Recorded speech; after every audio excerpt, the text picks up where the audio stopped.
I'm not frequenting the 7-Eleven at all. We have a Costco, we have a Walmart. Hey, do not underrate a 7-Eleven burrito, especially when you're on Terraville Street and it's 2 a.m. Go ahead.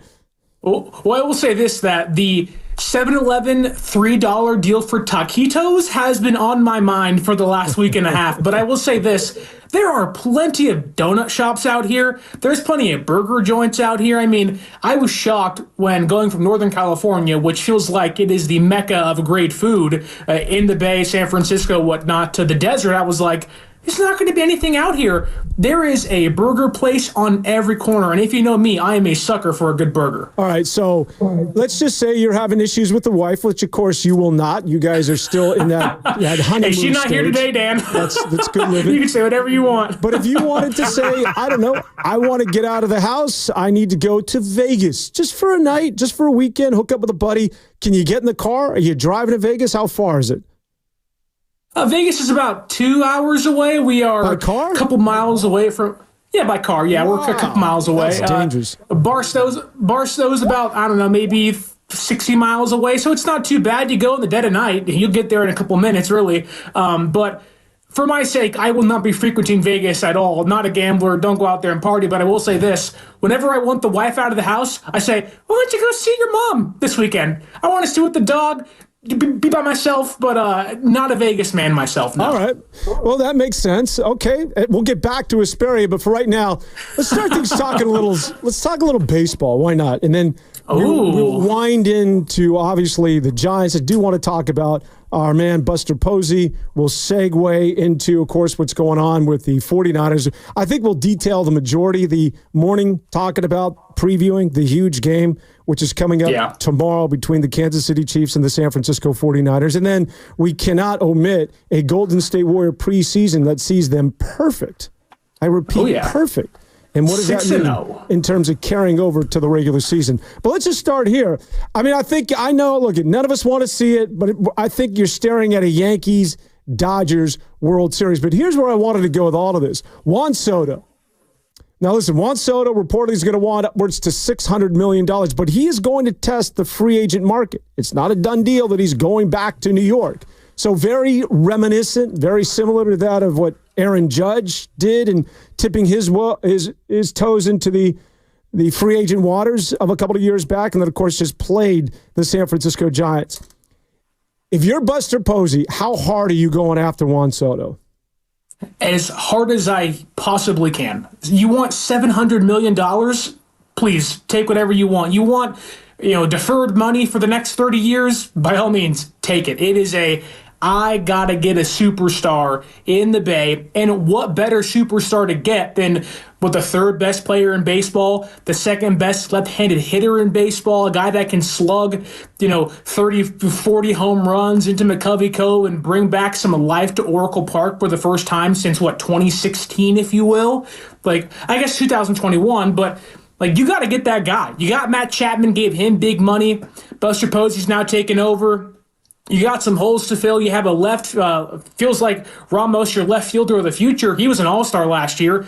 Webb was an almost Cy Young winner a couple of years ago. They're not that far away. You give me Juan Soto, the free agents will come along in droves. Yeah, I'm with you. And listen, I'm usually hesitant because along with the $700 million is an extended contract, right? He's going to want an Aaron Judge for the next 10 to 12 years, which is, let's just get through the next 2 years, let alone thinking about the next decade. But I think in this day and age, you're going to overpay for stars. That's just the way it is. I think in just about every sport, especially football, that there's a good chance you're going to eat a good portion of the contract, and this applies to whoever it is that's signing Juan Soto. I think Aaron Judge, while he's fabulous this year, a guy at 6'7" playing center field, check back with me in 7 years, where he's still got another, 3 more years in that contract. So I think that, there's going to be a part of the deal where you're just going to be dissatisfied. But it'll justify itself if you can get that good 5 to 6 year run with a player. If you can win that World Series, and you're like, that's fine. We'll eat the rest of that contract. But for Juan Soto, the reason why it would make sense, he's 25, man. He's 25. Yeah. Aaron Judge was on the wrong side of 30. Even when you think about those extended deals with Rodon and Gossman, you're talking about older players. But I would spend money on Juan Soto. And I typically don't say that about free agents. But Juan Soto at age 25, it's worth it. I have the money. First of all, I have the money. It's on the sidelines.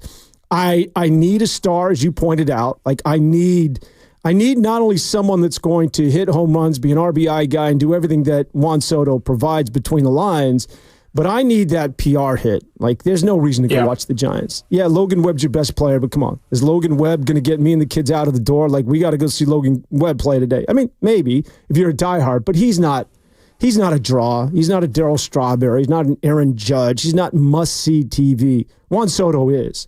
So they need him in that regard, not to mention he solidifies right field, and now you have an outfield of Jung-Hoo Lee in center. As you mentioned, Elliot Ramos out there in left, and Juan Soto, and then you go around the infield, and it's pretty good. I got Matt Chapman holding down third. You got to get Willie Adames, Fitzgerald at second, and then we'll see just how far away Bryce Eldridge is from being your next first baseman. But suddenly this looks like a baseball team, whereas just a couple of months ago it was complete chaos. Here's the thing, and here's the memo, Buster Posey. You wanted to be the president of baseball ops? Well, with that comes certain pressures, and here's your first one. Go sign him. Go sign him. I don't, no excuses. You went after Farhan, as maybe not publicly, but we all did when he screwed up. You wanted this position. You got it. Get it done. I don't want to hear, he came here and just wanted to be in a bigger city. No. You're Buster Posey, supposedly, a guy that can sit down and immediately demand that respect in the room. Well, prove yourself and get Juan Soto. No excuses. With that said, are you more in on Juan Soto than you were on Aaron Judge or Shohei Ohtani? Because it certainly seems like that those players that you liked them, they're certainly superstars, but Juan Soto, you are more open to backing up the Brink truck and saying, carry my franchise for the next 10 to 15 years. Is that the case? Yes. Well, the thing with Aaron Judge, why I was out on Aaron Judge again, was because of the years. He's 30 years of age, and to sign that contract for as long as he wanted, while I just mentioned that you're going to eat a good portion of it, I think you were going to eat a large part of what Aaron Judge is amazing this year. But again, at 6'7", I just don't see the sustainability with that man. And as far as Shohei is concerned, I never thought Shohei was coming here. I thought Shohei was a SoCal guy. Juan Soto makes sense because, again, he's 25, and while he plays with New York, even in San Diego, I mean, you had Machado, you had boys in New York. Yeah, he might be your second, third, or fourth best player, probably your second best player on days, your best player, but still, he's got to share top billing with Aaron Judge. Giancarlo Stanton went deep yesterday. I mean, there are stars on the New York Yankees. He comes to the Giants, Sterling, and he's the face of the team immediately. He's the face of the franchise. So you might be able to sell him on that. So, yeah, I'm in on Juan Soto, much more so than Shohei and the before-mentioned Aaron Judge. So with that said, which I completely agree with you, you give Juan Soto whatever he wants to get him in the orange and black. Back to the World Series, though. It seems like the Yankees and the Dodgers are going to be the matchup if all things go the way they currently are trending. If you are a Giants fan and your pipe dream is signing Juan Soto, while I know it's anybody but the Dodgers, would you prefer that the Yankees don't win the World Series, have Soto say, you know what, I want to go to a place that has that new, Buster Posey figure in the front office? It's like, hey, I got 3 of these puppies. You have 0 of these things. I want to flash my rings in front of you and say, hey, I got some pedigree where Brian Cashman doesn't in the last, decade plus. Judge doesn't have one so far. Come be the star and come to a place that has won more rings than the Yankees since 2005. Is that what you want, Yankees to lose? I guess what I'm asking is, would you give up the Dodgers winning the World Series if it meant signing Juan Soto? Sure.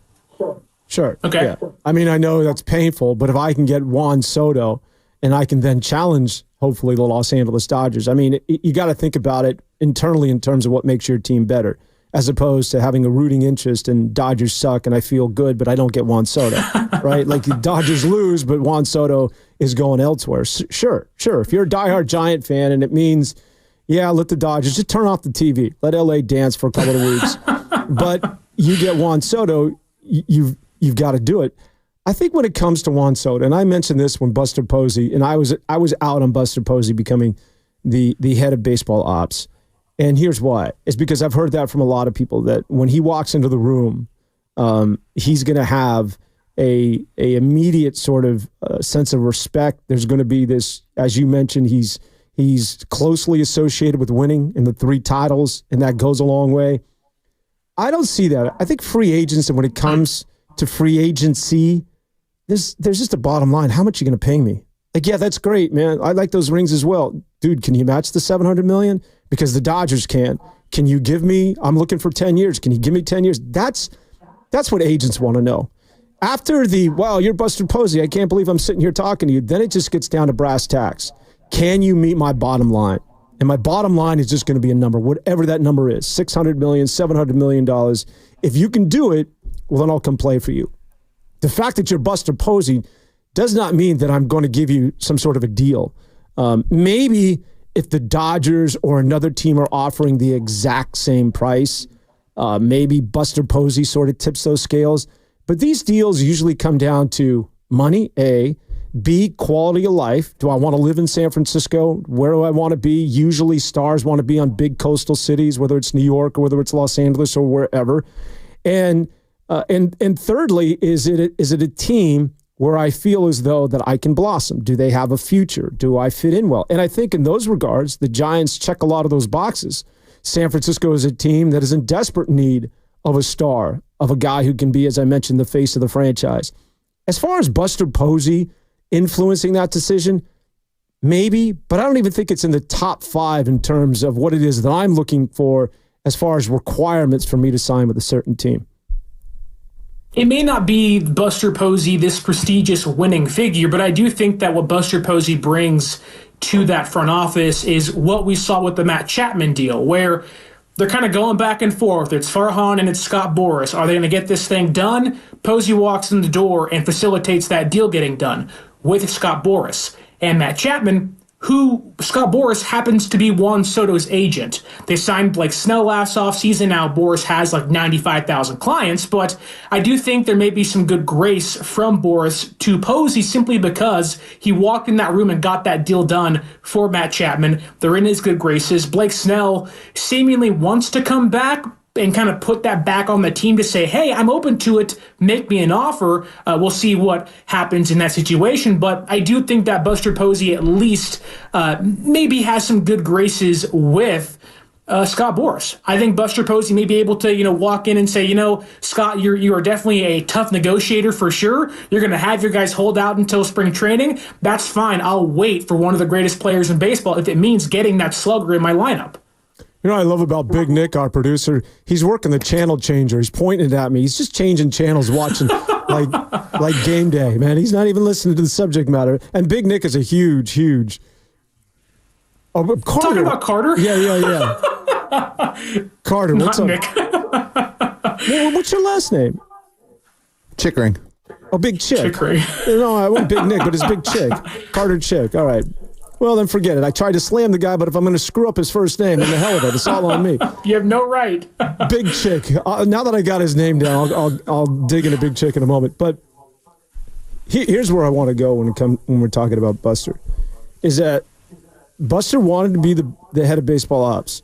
And I'm sure he took this into account, at least I'm hoping, is that now you've opened yourself up to a whole new sort of bullets and arrows that are just filled with scrutiny, venom, and criticism that you've never endured or had to deal with in your career. So, one, it was Farhan, and he would miss on whomever, whether it was Correa, whether it was Judge, whether it was Shohei, whether it was Bryce Harper, whether the team wasn't playing well. And even though it was beyond his control, whether it had nothing to do with him, maybe a good portion of it did, but some of it was, the players got to play. He can only do so much. But the criticism went to Farhan. When you looked at Farhan, you saw a guy with glasses who looked as though he's never picked up a glove in his life, and it sort of compounded things. It was an easy target. Well, now, Buster, if you miss out on Soto and you don't get Willy Adames, and let's just say, and for whatever reason, you were never in on Soto. Let's just say Soto wanted to go back to the Yankees, but the fact he's not a San Francisco Giant, there's going to be a level of criticism if the team gets off to a slow start that he's never had to deal with before. because he's Buster Posey. He's a winner. He owns San Francisco. He walks down, he walks down the halls in the offices out there in San Francisco with the Giants, and people genuflect. They kiss his feet. They feed him grapes. You're Buster Posey. Well, now you're in a world where it's sort of baked in. I mean, ask Michael Jordan, the greatest of all time, and he's at Carolina, and he takes over a team in Charlotte, and he's terrible. And suddenly, and he doesn't even deal with it anymore. Well, he sold the team, but I mean, it got to a point where these stars now have to deal with criticism, whereas prior to this, they've never ever had to sort of answer to any of this sort of stuff. So I'm just curious if he misses on Soto, because it all starts after the World Series. Here we go, Buster. Sure. Yeah. You're diving into the deep end, and if he misses on Soto and he misses on guys, and it's not a good offseason, how is he handling? If we're taking, hey, Joe's on line 2 out in Livermore, and he's just railing on Buster Posey, how's that going to set with the guy, as you mentioned, that's synonymous with 3 titles? Well, I think maybe the more MLB comparison would be Derek Jeter. Takes over the Marlins, and they just cannot get off the ground. The farm system doesn't get any better. They can't get any stars in, and now he's out of there, right? He's not even a part of the organization anymore. But I think Buster has earned by his play. That's a perfect example, because what was Derek Jeter before he took over and became part of that ownership group? He was the consummate winner. He was the captain was the Buster Posey of the New York Yankees, and he went out on top. And now a lot of us, especially sort of the younger generation that can't go that far back when you're talking about the Yankee shortstop, they see him as a guy that failed. And in the eyes of a lot of people, especially in South Florida, this guy's a loser. Can you believe that? Derek Jeter, of all people? So I don't mean to interrupt your thought, but I think it's sort of fascinating when you think about these stars and the arena they're stepping into right now. Yeah, and I think unlike Derek Jeter, he didn't take over the Yankees. He took over the Marlins, a team that needed direction. We have a winner now in the front office to lead us in the right direction, and Derek didn't know really what he was doing. It was a directionless team with one of the best leaders in all of baseball history, whereas Buster's taking over the Giants, where he's won here. He has an MVP here, the first since Barry Bonds, 3 World Series. I think that alone will buy him some more grace than it would Derek Jeter in Florida or Michael Jordan in Charlotte. Like Buster, I think, will get a good 2 or 3 year run before people start saying, well, it's the exact same thing as it was with Farhan. Why'd you make a change? Nothing's different. But even in that same conversation, I firmly believe that Buster Posey alone, when he walks into a room, like you said, people, they perk up. Oh, that's Buster Posey. He's done what I've never done with my career. 3 World Series rings, an MVP. He knows what it means to win, not somewhere else. He knows what it means to win here in the Bay, in San Francisco, in this ballpark. The last winning season San Francisco has with 107 wins was because Buster Posey came back after missing 2020 and led this roster to an incredible season and was clutch money in that postseason against LA. That means something. That carries weights to players like Willy Adames, to maybe players that play on smaller markets that want to go big time and haven't won anything. I think even if they don't get Juan Soto, I think Buster Posey alone will help you get maybe big stars playing in small markets wanting to make the big jump into a bigger market like Willy Adames. Well, I hope you're right, because I like so Buster. I really do. Got to get some dubs. But again, I think this to me it gets back to, it's just dollars and cents on a bottom line. Can you meet the money that it is that I'm asking for? The Buster Posey factor is sort of wears off after a second once he sits down, and then it just becomes about dollars and cents like any other agent that's dealing with the president of baseball ops. And for Buster Posey, when they say, okay, man, are you more impressed with Buster Posey, who was synonymous with 3 championships as a catcher? Yeah, if it's a 3-2 fastball and we need a run, Buster can turn on something and win us a title, or he can throw out a runner at second base, or he can call a really good game in terms of handling that pitching staff of Kane and Lincecum back in the day. But in terms of a front office, am I more impressed with Buster, who's never done it before, or am I more impressed with, say, someone like Scott Harris out with Detroit? or Elias, who was in San Francisco. He was the GM, very good with the San Francisco Giants, and now the president of baseball ops with Detroit, which I think is the envy of just about every baseball fan. They got everybody under team control, and everyone's under the age of 25. Like, am I more impressed with that, or Mark Elias, who is the guy that's turned around the Baltimore Orioles? That's a young dude. Like, to me, as an agent, like, I'm like, I think I want to be with you. Know how to build a winner. Whereas, Buster Posey was good between the lines, but I don't know if he knows what the hell he's doing when it comes to, dotting the I and crossing the T's when it comes to being the president of the team. I think what you're getting at is you know how to be a winner, but you don't know how to build a winner. And that's the distinction. And I think for the Giants, maybe one thing that helps Buster is he doesn't have to bring in a new staff. It is all free agents. It's the roster construction itself. Yeah, he has to sign a GM and whatnot, but Melvin's already in place. They just gave JP Martinez the pitching coaching job yesterday because Brian Price left. Like, he doesn't have to deal with finding a new coaching staff and the roster construction. It is simply just go get me stars. And I don't think you make a move like Buster Posey. And like you said, Buster Posey wanted this job. He saw this franchise was this middling out. It was an average roster, an average team with an average record at the end of every single season under Farhan. He wanted to make that change, which to me, it tells me that they want to be aggressive. Farhan wants to step in and, again, steer that ship back to where it should be, which is winning championships or at least being competitive for them. And I think that alone shows me they're going to be aggressive. Whether they sign guys, obviously time will tell. But I think they'll be more in on these stars and will have a higher chance of signing these star players than they had with Farhan. Farhan had one winning season, and outside of that, there was talks about, the city isn't good enough, and what we tried, and it was like all these excuses. Whereas Buster walks in, there's no excuses.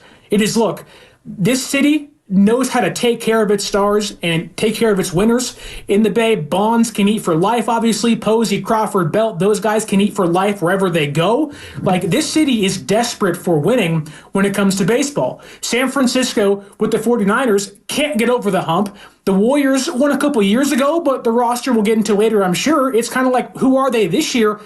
The baseball needs to win. They haven't gone to a World Series since 2014, and sure, that's a little envious now, getting a little greedy here, but 2021 was a 5-game series, and then you're done.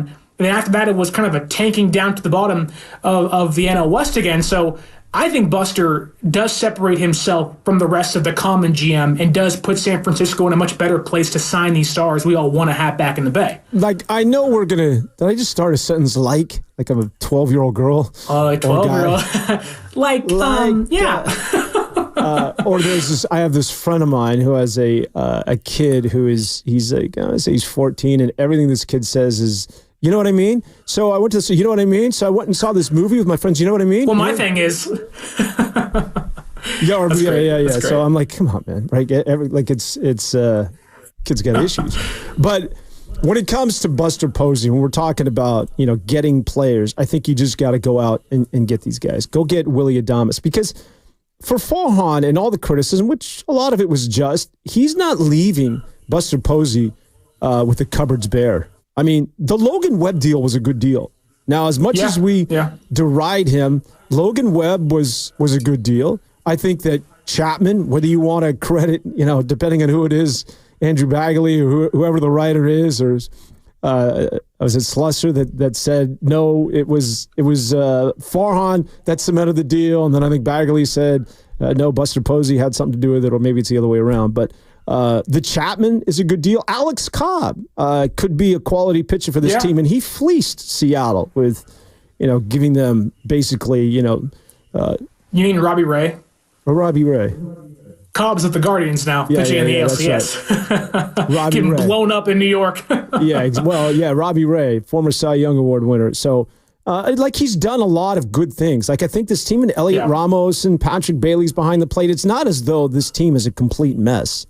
And I really think that they're in a good position, and Farhan has sort of left him with the engine running. Now it's just a matter of going forward and getting down the road. So I would just say this, that it's pretty simple from a fan's perspective, and obviously it's a lot more complex than this, but this is what it is that you wanted to do, Buster. So as I sit here as a fan looking at this from the outside looking in, go get Willy Adames. Go get Soto. And then obviously there's a lot of things that you can pull back and say, well, this is why it's challenging to get Soto, or this is why Willy Adames may not want to come here because of this, that, and the other thing. As a fan, we don't care.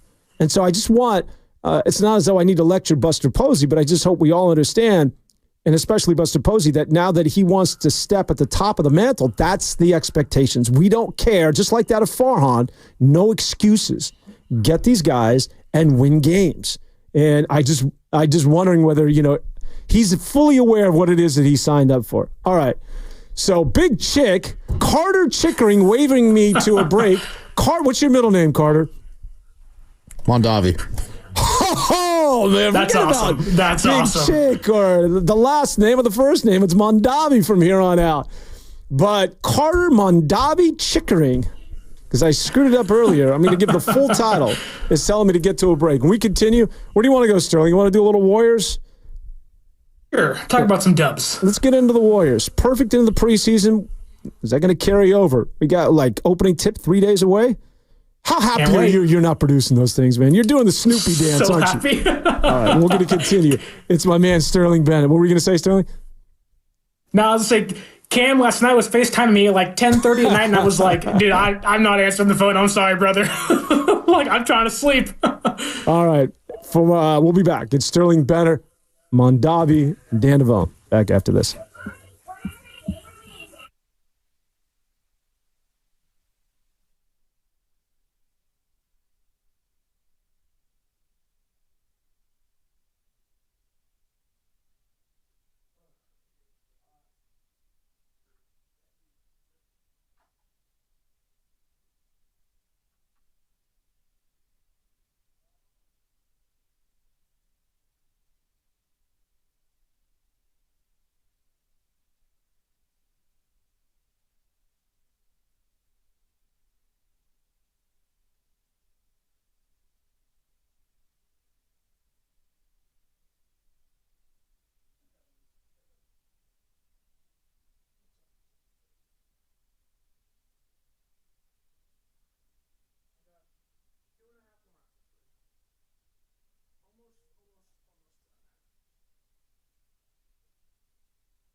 Now back to 95.7 The Game.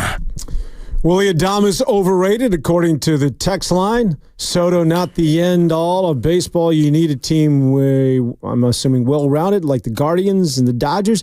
Yeah, that's interesting. It's Sterling Bennett, it's Dan Devone, and, of course, it's Carter Chickering that is producing here today. And we talk Mondavi.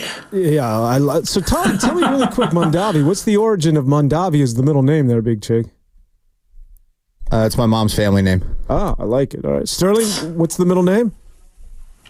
Michael. I'll stick with Mondavi. A little boring, sorry. That sounds very Oklahoma-esque.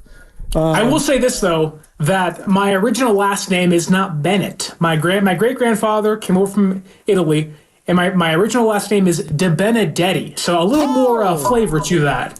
Are you kidding me? My college roommate was a De Benedetti. Yeah, he played baseball. So that's some. So you have some. Well, I played baseball as well, so you have some paisan in you. Yes. My father, his original last name is Michael De Benedetti. My grandfather's name is Warren De Benedetti. My name should be Sterling De Benedetti. Well, I mean, you can always legally change it to Benedetti, man. I'm telling you, that goes a long way. I had no idea that you had some flavor in you. I just thought you were another tractor kid from Oklahoma. No, we got some flavor. My mother is from Oklahoma for sure. My dad's a Concord, born and raised guy. Went to Mount Diablo High School, but there's some Italian blood in these veins. Yeah, well, that's, I got some Italian blood in me as well. And my middle name is O'Brien, and I grew up Obi, as a matter of fact. Anybody, family and friends, just call me Obi. Dan is, that was sort of my theater name, if you will. All right. So I'm looking at the text line, and it's interesting when they're talking about how the Guardians, you need something well-rounded.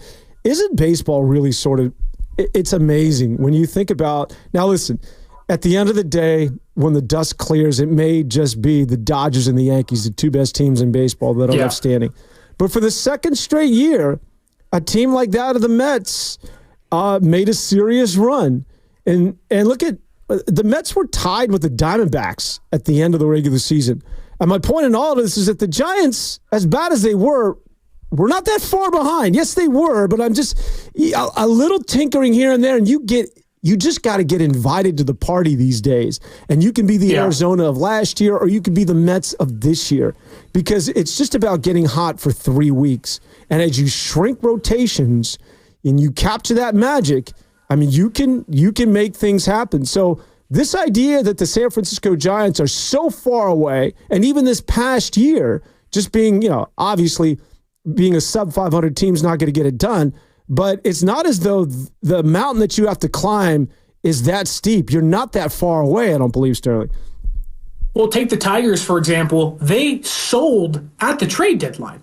Jack Flaherty, who on the Dodgers now, he was a Tiger. He was their number 2 pitcher coming into the year behind Tariq Skubal, and they sold. They let some guys go, and they said, you know what? Let the young guys play and see how this thing works out. They knock off the Astros. They were close to beating the Guardians, and you're talking about, a young team up and coming now. No, they are here and a competitor. So the Giants, who have Matt Chapman, a potential all-star third baseman, they have an ace in Logan Webb, they have an all-star outfielder in Elliot Ramos, a returning hopeful all-star in Jung-Hoo Lee next year. You add in Juan Soto, you add in somebody else, San Francisco becomes, one of the maybe contenders to one of those teams you point to and say, hey, if they can get in at 88 wins, they can cause some damage in the playoffs. Kansas City lost more than 100 games last year. Kansas City was a joke. Yeah. And they were a postseason play. I mean, so it can happen. It can happen for the Giants. And so you just hope that the one thing where I would say, okay, Buster Posey works is because at this point, while you're not far away, sometimes the difference being is just a change of culture. And I know that culture word at the end of the day, like, what the hell is that? Well, I think it's what a football term. Yeah, I think it's what Buster Posey could provide. Like, you just, to me, like he was miscast. If he was the assistant to the GM, or if he had a role where he was just walking around and Buster Posey had input, let him be in on the meetings if you're trying to get Willie Adames. And he can be a change of the culture guy. He can be a guy like, no, this is what we need to do to create winning. But in charge of baseball ops, My man, do you know what it is that you're biting off here? Like, do you have any idea the minutiae that you got to deal with? Like the minor league system, putting together an analytics team. I'm telling you, the head of baseball, the president of baseball operations, those jobs are usually relegated to eggheads, nerds. We just have the wrong nerd in Farhan. It's these guys who are econ majors. These are guys that have masters in business management. That's the job, man. They enjoy this stuff. They get off on this stuff. They love just crunching numbers. I don't think Buster Posey's that guy. I mean, does he really want to sit there and put in 10 hours, which is what it is he's got to do with 4 little kids running around his house? And overseeing all of that, it's a completely different animal than being in the squat and putting down 2 fingers saying, give me a fastball and calling a good game with Lincecum on the bump. So I just think he was miscast. I think that if he was a guy that could change the culture just simply because of his presence, and now that he's not a consultant, but he's now an actual executive member of the team, just not the head of baseball ops, man. But that's maybe why the GM, whoever he picks, which if you look at who they've kind of pointed to and who they're leaning towards, it's guys like Billy Owens, who is the A's assistant GM. It's guys like Deshaun Watson or Logan White, guys who are in the special advisor roles in the analytical departments from the Padres and the Astros and the Royals, guys you point to and say, hey, you should be the head. Posey's like, I'll be the face. I want you guys in the background doing all the work for me. So I think depending on who Buster picks as the GM and the assistant GM will go a long way into determining, I think, how successful they can be for sure, because Buster then could be the guy in the meetings, listening, not facilitating, but for sure, advising in those meetings, because that's what he was doing in the Chapman deal. Things aren't getting done. He walks in as an advisor and says, you know what? We're going to get this thing figured out. And it gets figured out. So we don't know how hands-off Buster will be either. He can be super hands-off and let his guys work. Or he can be like Farhan and be super hands-on, giving Bob Melvin lineups to use every single day. I hope it's just not like a Magic Johnson scenario where, I'm not going to be here. Yeah, exactly. I just hope this is not one day where he just, it's like 8 o'clock at night and he's in his office and he calls up his wife and says, honey, what the hell did I sign up for? Hey, this is nuts. I just want to come home because you're right. It's for the, Owen should have been like a candidate to be what it is that Buster Posey has become. Because if you're going to outsource, if you're going to relegate all that responsibility to the GM, then just let him be the president of baseball ops. Because if you're going to outsource all those sort of things, you just become a guy that's hiring people that are going to, that are going to do things within their own vision. So, I mean, there could be some conflict there. I hope it works out because I don't just say this because there's a lot of guys, we've done enough shows, Sterling, where I can be critical of enough people that I don't just simply throw a blanket statement like, I like this guy simply because he's a star. I think Buster's cool. I like the way he doesn't give you anything with the most boring answers. Maybe in the history of sports over the last 10 years, he gives you nothing. And that's because he doesn't play the game. He doesn't feed the beast. He doesn't just talk for the sake of talking. And he's always been his own cat. And I like the guy, so I do hope it works out. Let's just switch GMs and go from Buster Posey, and let's talk about Mike Dunleavy and the Golden State Warriors. Oh, what a segue. Hey, man. They don't give any sort of coconut a job like this, man. I'm a professional when it comes to these sort of segues. I work on these things. Are you kidding me? That's Emmy award-winning Dan Devone, folks. Get it right. But let's talk about them Golden State Warriors. Are you buying in? Are you excited? The team is 6-0. Is this a team that we underrated? Where are you at? 6-0 for the first time in the preseason since 1974. After the offseason, you didn't have a great year last year. You get bounced in the play-in. Klay Thompson leaves. You're kind of wondering, how does this team recalibrate. And while obviously preseason games don't matter, I do think it does go a long way into building chemistry, refining who you once were, getting up tempo. Steve Kerr talked about playing faster this year. I think they do have the players like Buddy Hield and Kyle Anderson and D'Anthony Melton and Pajemski that they can actually play faster, not just with the starters, but throughout the entire bench. So, obviously we'll see what happens. But, when Golden State's 6-0 and they kicked the crap out of the Lakers last night, which again, it means nothing, but you beat them by almost 50 points. It's got to feel pretty good for Warrior fans right now. Well, here's why I think that there might be a level of optimism, because I've been pretty out on this team going into this season. So they have been very impressive. Are we overrating the Western Conference? Like, everybody talks about the West is so deep, it is so dangerous. And it is at the very top. I will give you that. Oklahoma is on a completely different plateau than that of the Golden State Warriors. Not only because of their talent, but let's just say Oklahoma runs into problems. You know how many draft picks and how many moving parts that they can deal? They are still a team that is so... Sam Presti is a little genius, man. You want a president of baseball ops? Go get that guy. Sam Presti, he still has so much loaded in his back pocket that if they want to go get somebody, they have got draft picks galore. So Oklahoma is legitimate. I think Minnesota is legitimate.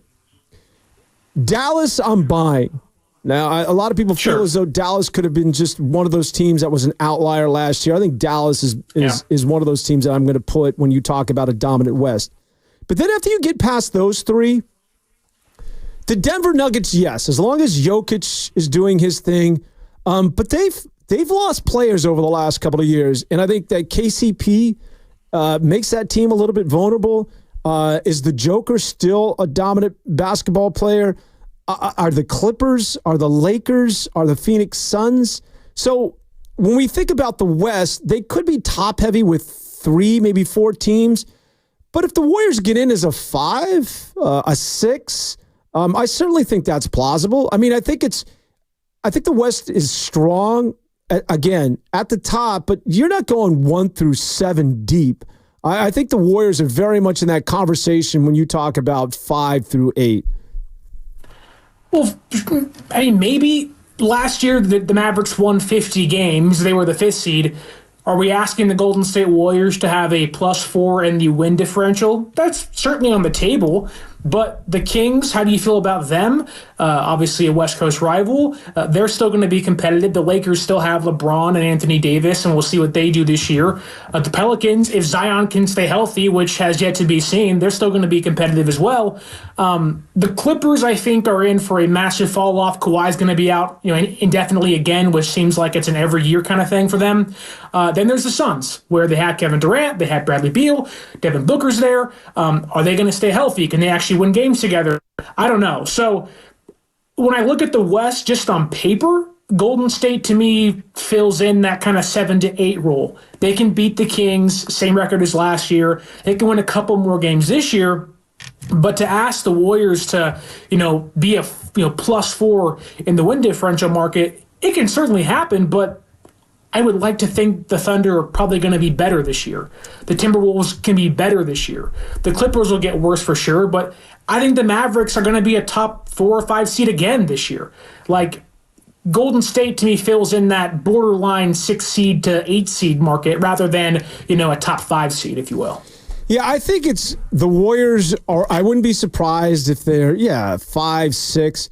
I think the Warriors are going to be in a slap fight and just jostling every single night for like a good month and a half for the final 2 months of the season, where they're going to fluctuate between 6 and maybe 11. I think it could be, the Pelicans move up to the 6 or 7 spot, or the Lakers get hot. I could see Sacramento playing well for a stretch, or the Warriors take a step forward or take a step back. And this could be attributed to, the Houston Rockets maybe take a leap. Sacramento could be a team that plays well during stretches. But I think that when you're talking about the Suns, the Pelicans, the Lakers, the Kings, the Warriors, throw the Clippers in there, who the hell knows? I think it's a crapshoot. I think that those teams are going to trade places in terms of of seeding and positioning throughout the majority of the season. I think you're pretty much cemented at the top with Oklahoma, Denver, Minnesota. Maybe, the Mavericks slide in there. But then everybody else, it's just going to be from night to night in terms of, who's going to be potentially 6 through 11. Well, then last year, we talk about winning 4 more games. You're in the top 8. You're in the top 6 or 7.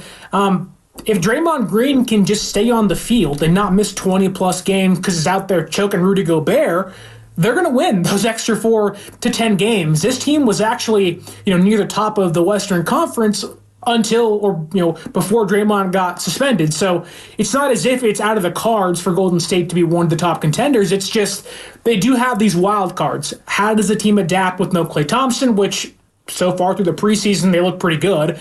And can Draymond keep his cool, and how long can Curry carry the team? And those are to me some big questions to have this year, which can be answered if Draymond can keep his nose clean, but that's yet to be seen throughout his entire career. And Curry's Curry, he's great, but once you get to game 50 or 42, how much more does he have in the tank? All right, let's throw out the phone number for the first time today, 888-957-9570. That's 888-957-9570. We'll officially open up the gates, and the phone lines are now ready to go. Let's start things with our man out in San Jose. Say good morning to Austin. Austin, what's up, my man?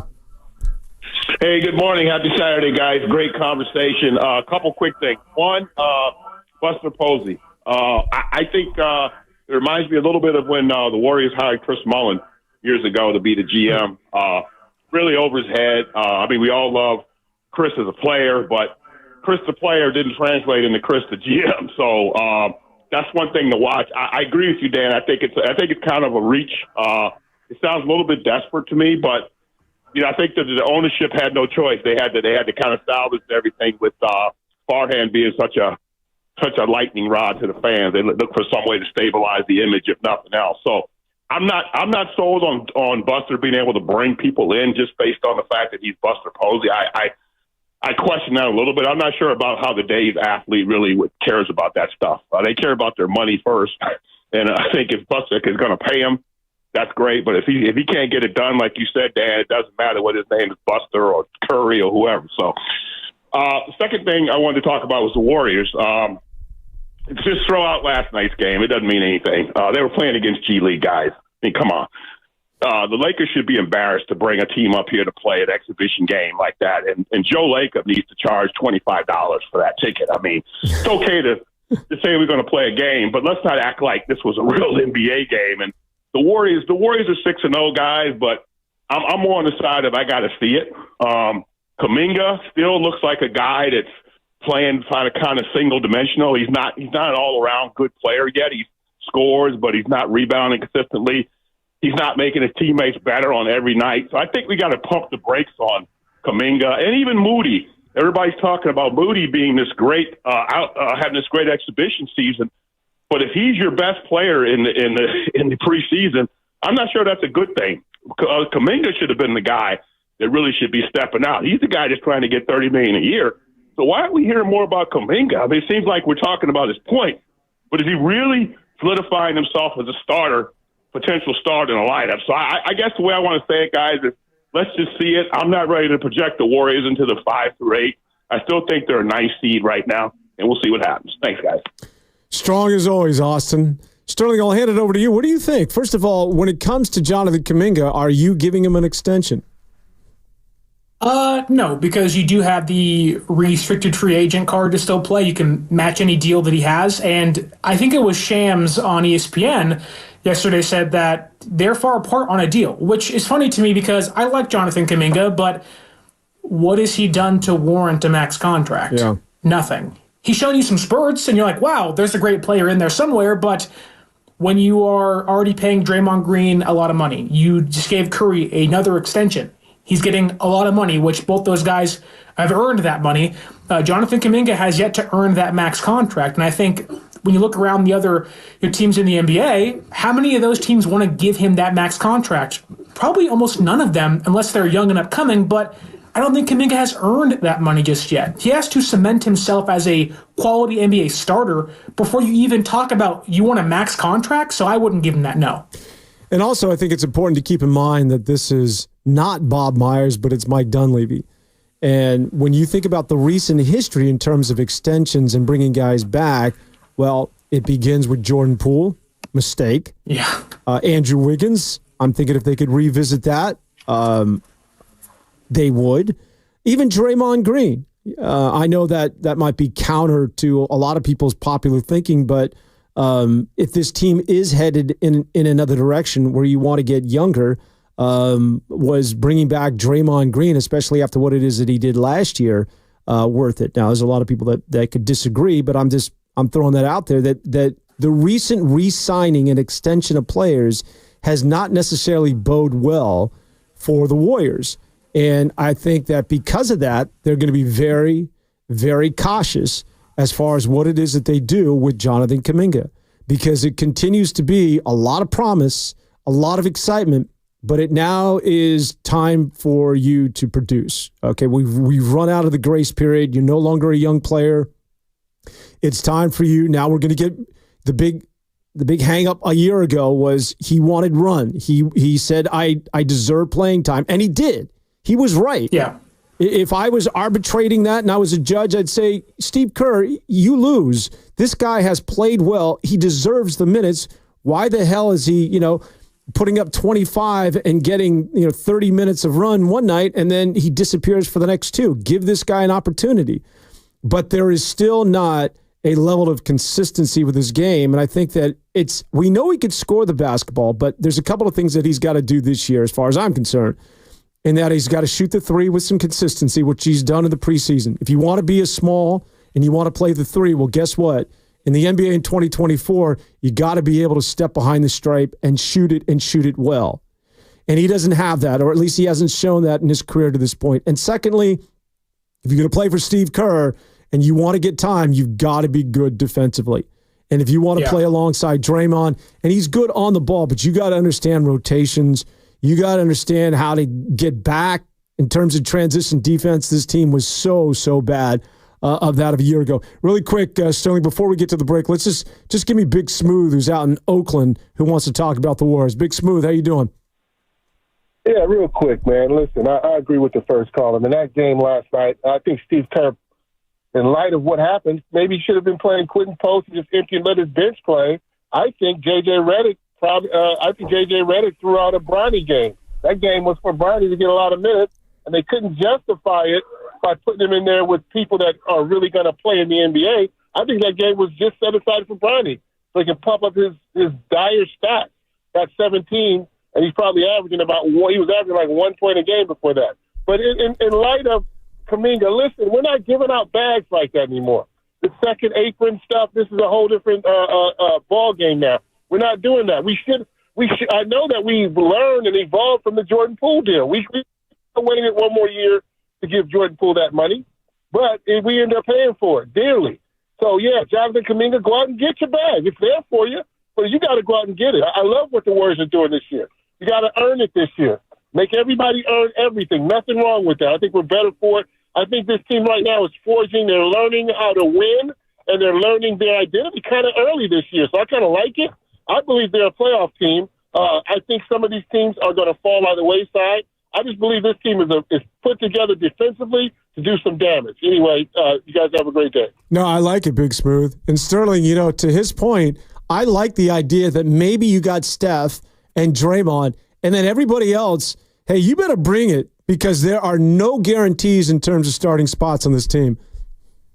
You got to play you onto the court, right? It's like you're playing pickup. Hey, you got 2-on-2. Hey, got to find a third, right? And I think, for the Golden State Warriors, they have so many veteran players. Buddy Hield's been playing great, but from behind the arc during the preseason.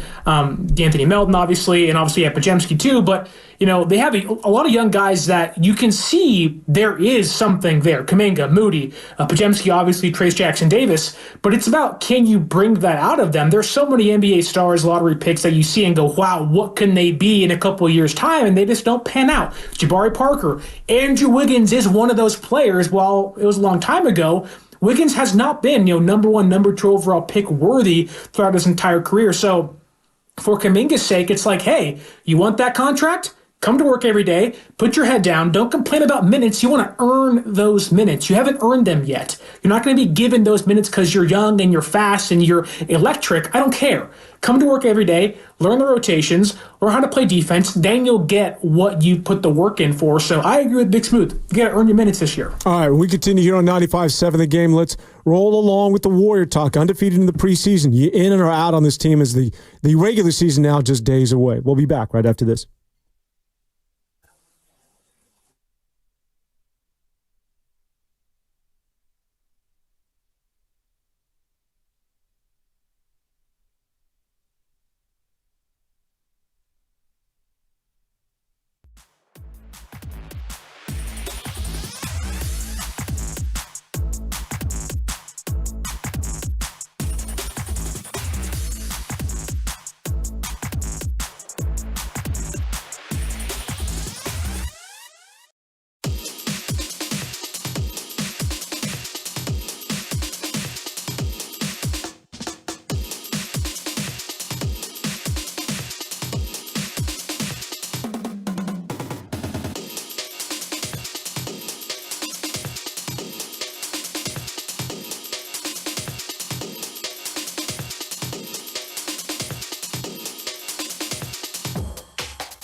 Now back to 95.7 The Game. Sterling Bennett, Dan Avone, Carter Mondavi Chickering producing here today as we talking about the Golden State Warriors. And why not? A team that goes undefeated during the preseason. But I think that we, as some of the callers have alluded to, when you take on that Laker team yesterday, that was sort of silly. And yeah, I don't know if it was Austin or Big Smooth that charging people more than $5 for that thing was sort of highway robbery, man. Just that was void of any real stars, especially on the part of the Lakers. Where are you guys at when it comes to Bronny James? My God, if they break the regular season, he doesn't go down to the G League, and I'm Austin Reeves, or if I'm somebody I'm on Vanderbilt, I'm like, come on, man, what are we doing here? That is not an NBA basketball player, Sterling. Your thoughts? Now, don't get me wrong. LeBron's one of the greatest of all time. But Bronny can't even hit free throws. You see Devin Booker on the sidelines talking a bunch of mess about him during the game while he's bricking free throws, which I know Wiggins has his problems from the stripe, but my goodness, Bronny, he wasn't even great in college. He was below average at USC. Look, and I get it. Nepotism runs rampant in the entire world, especially in the NBA, but it's like everybody with their eyes, from GMs to scouts to fans to people that are just being born, can say Bronny James is not an NBA player. That doesn't mean he can't become one, but as of right now, I don't care what he did last night against the Golden State Warriors in what seemed like to be, like Big Smooth said, this, let's see what Bronny James has. It's been so unimpressive, it makes you question why we're even having the conversation. He looks like a guy that doesn't belong in the NBA when I see him play. This isn't hating on LeBron. I mean, it's actually a pretty cool story with LeBron and his son, even if it doesn't go any further than the preseason. Man, that's awesome. But that's watching him play, like, it just is so clear that he doesn't, even just watching him run up and down the floor without the ball in his hands, like, bro, you're an imposter. What's this all about? I would go as far as a lot of people are like, yeah, he's going to start the league he's going to start the season in the G League. I don't think he's good enough for the G League. I mean, let's not discount any of you who've watched the G League. What is it that he's doing? I don't think he can hang with those guys. I think you know what he's become? He's become like the third Ball brother. There was Lonzo Ball, there was LaMelo Ball, and then there was this sort of like dysfunctional. What are we going to do with LiAngelo? And his father, meanwhile, is like, well, all three of them have got to play in the NBA. If you're gonna take one of them, you're gonna take all three of them. Got to start just like Chino High School in Southern California. That they're gonna make you a winner. And LiAngelo's like, simply because the bloodlines only go so far. And clearly the DNA stopped at LiAngelo. It's like, you can't even play in the G League, bro. Go be a model. Do whatever it is that you're going to do. Start working for Uber today because you're not playing in the NBA. And it's been a cool story with Bronny, but I'm just hoping that J.J. Redick does the right thing and just sort of says, LeBron, I hope you enjoyed that because it was really a cool story, man, the fact that you just played with your son. But now that we've given him some run, I don't even know that I have a spot for him at the G League. He sure as hell better not break camp with on that roster with the Lakers starting the regular season. I mean, that would be. I mean, now we go from this just being sort of a story where everybody sort of likes to throw out their hate. Look at Bronny. We all love to. It's sort of innate in all of us. We love to hate, right? Let's just face it. I'll be your therapist. We all do it. All right. It's why tabloids are tabloids. We love when celebrities are busted for whatever, and it makes us feel good in our little lives. Like, oh God, did you see what happened to so and so? And Bronny being bad, sort of like, I don't know whether we want to admit this or not, we all privately giggle. Like, yeah, screw you, LeBron. Yeah. But if this goes even further than this, now it becomes a serious story if J.J. Redick is actually going to take a roster spot away from somebody simply because he's going to cater to LeBron. There's no way they break the preseason with him on the roster, do they? Why would they not? When have they not catered to LeBron James, which at times makes sense. He's your star. You want to do that, but we know with the Lakers and with the Cavs as well, whatever LBJ says goes. You want to cater to LeBron, he's going to be your ticket to either success or failure, and sometimes both in the same year. But Bronny James last night was a minus 37 despite having 17 points. and playing 35 minutes. And I get it. When you get guys out there, like LeBron and Anthony Davis and D'Angelo Russell and Austin Reeves, and he's playing with them, it'll probably go up. But the fact is, when you put him against, let's say it's the Golden State Warriors, and it's Stephen Curry, and it's Pajemski, and it's Wiggins or Kuminga or Draymond or whoever else it is out there, Looney, he's going to get played off the court on a consistent basis in the NBA. And it is so abundantly clear that he does not belong in the NBA. I think the G League is fine, whatever, get your reps, make LeBron happy. He'll be in the organization. He'll be around the team on certain days, on the off days and whatnot. But if he makes the roster, it is, I don't want to say a disgrace, but it's borderline disrespectful to the NBA process. It's not just, LeBron's your daddy and he got you a job. It's LeBron's your daddy and he's taking away somebody else's job that deserves it 10 times over than Bronny James does. Maybe he's the Lakers version of Thanasis. Is that what we're looking at here? Like this guy, you got to make the guy happy. It's sort of like, I don't know if you watch The Sopranos, but there's an episode where Tony buys a horse, and this racing horse would always feel comfortable by having a goat in its stable. And Tony asks, well, what's with the goat? It's just like it eases and it soothes sort of the horse. It makes this prized horse feel good. And that's what I feel like Thanasis and Bronny are. They're like, look, they serve no purpose because they don't belong in the NBA.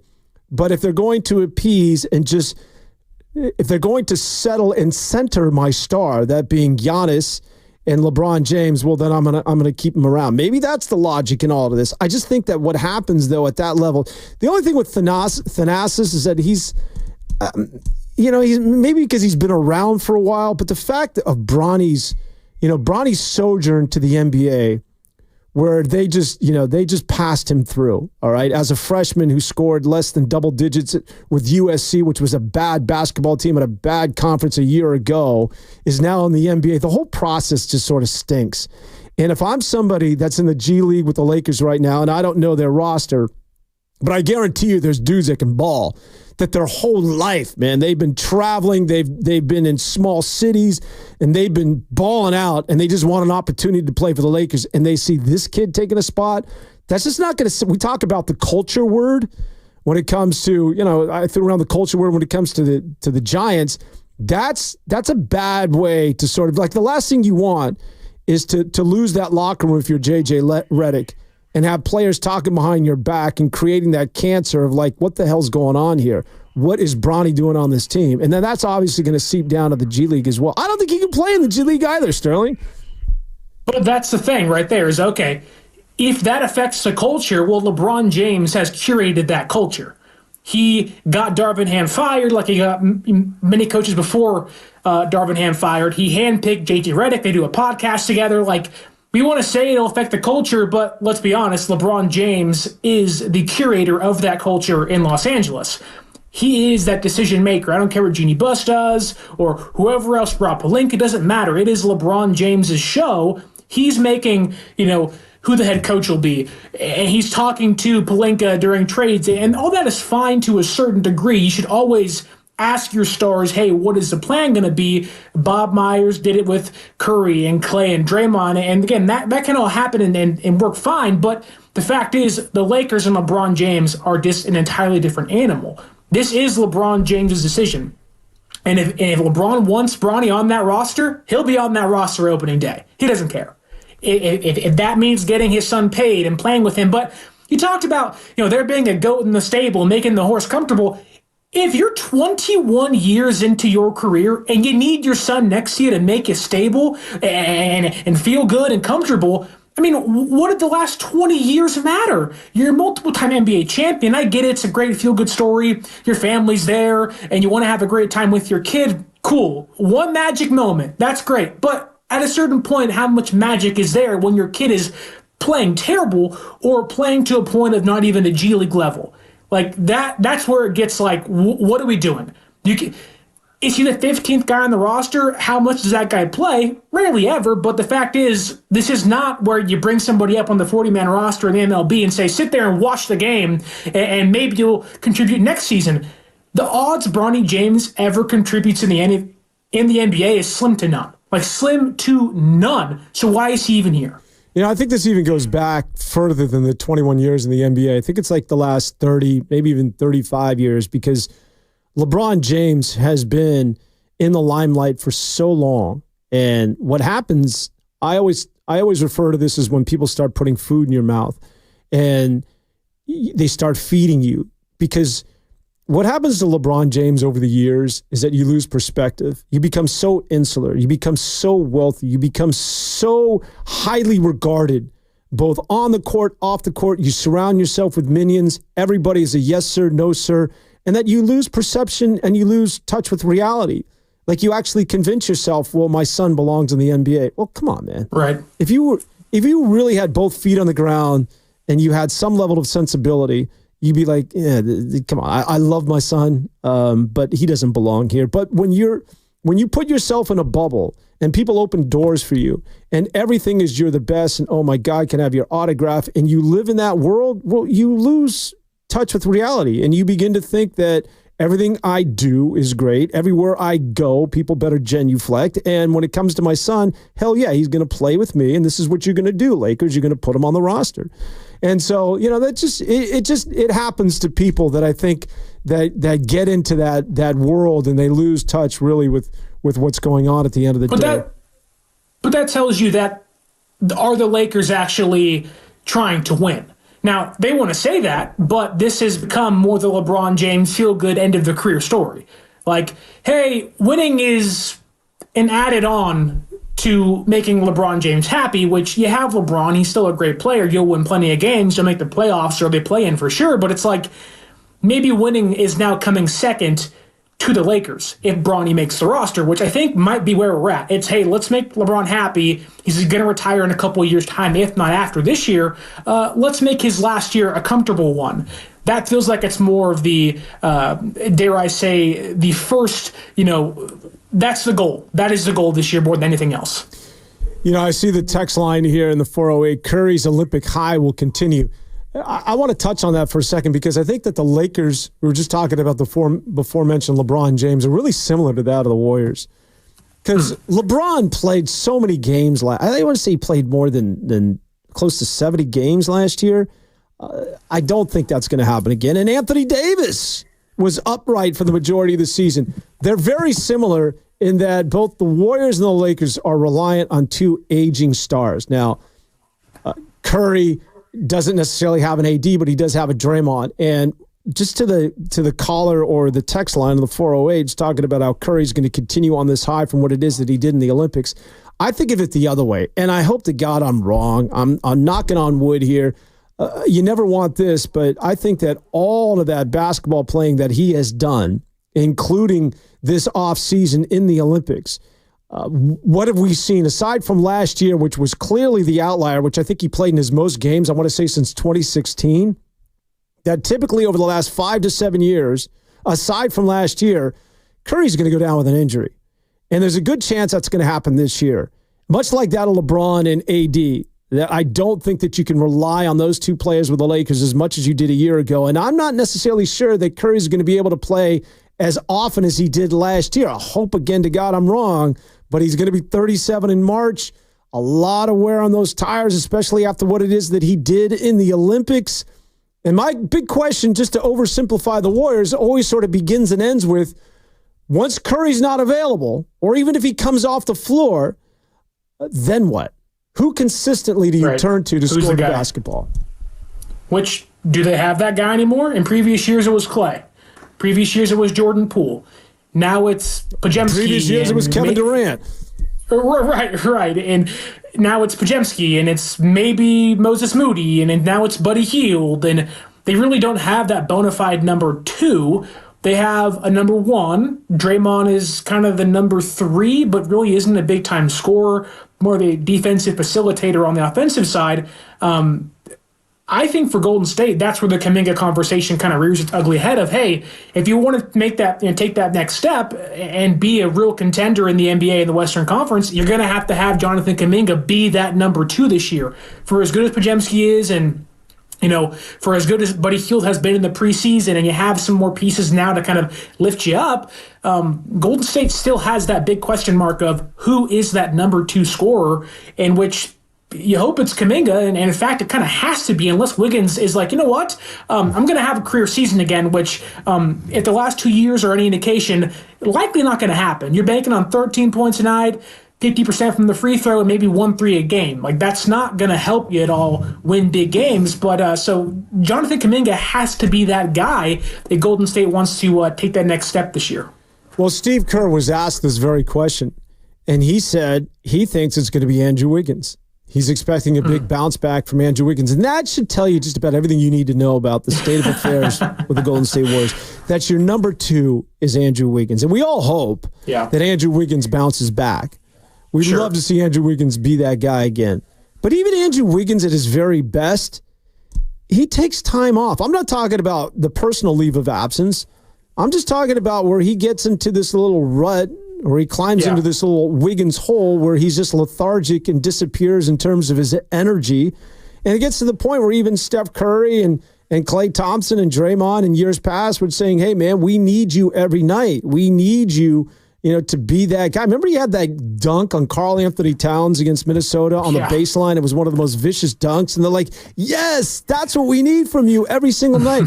He always has a tendency to disappear. And so if that's your number 2, I think it speaks volumes as to where the Warriors are at. Because, Sterling, this league has never changed. It's about stars.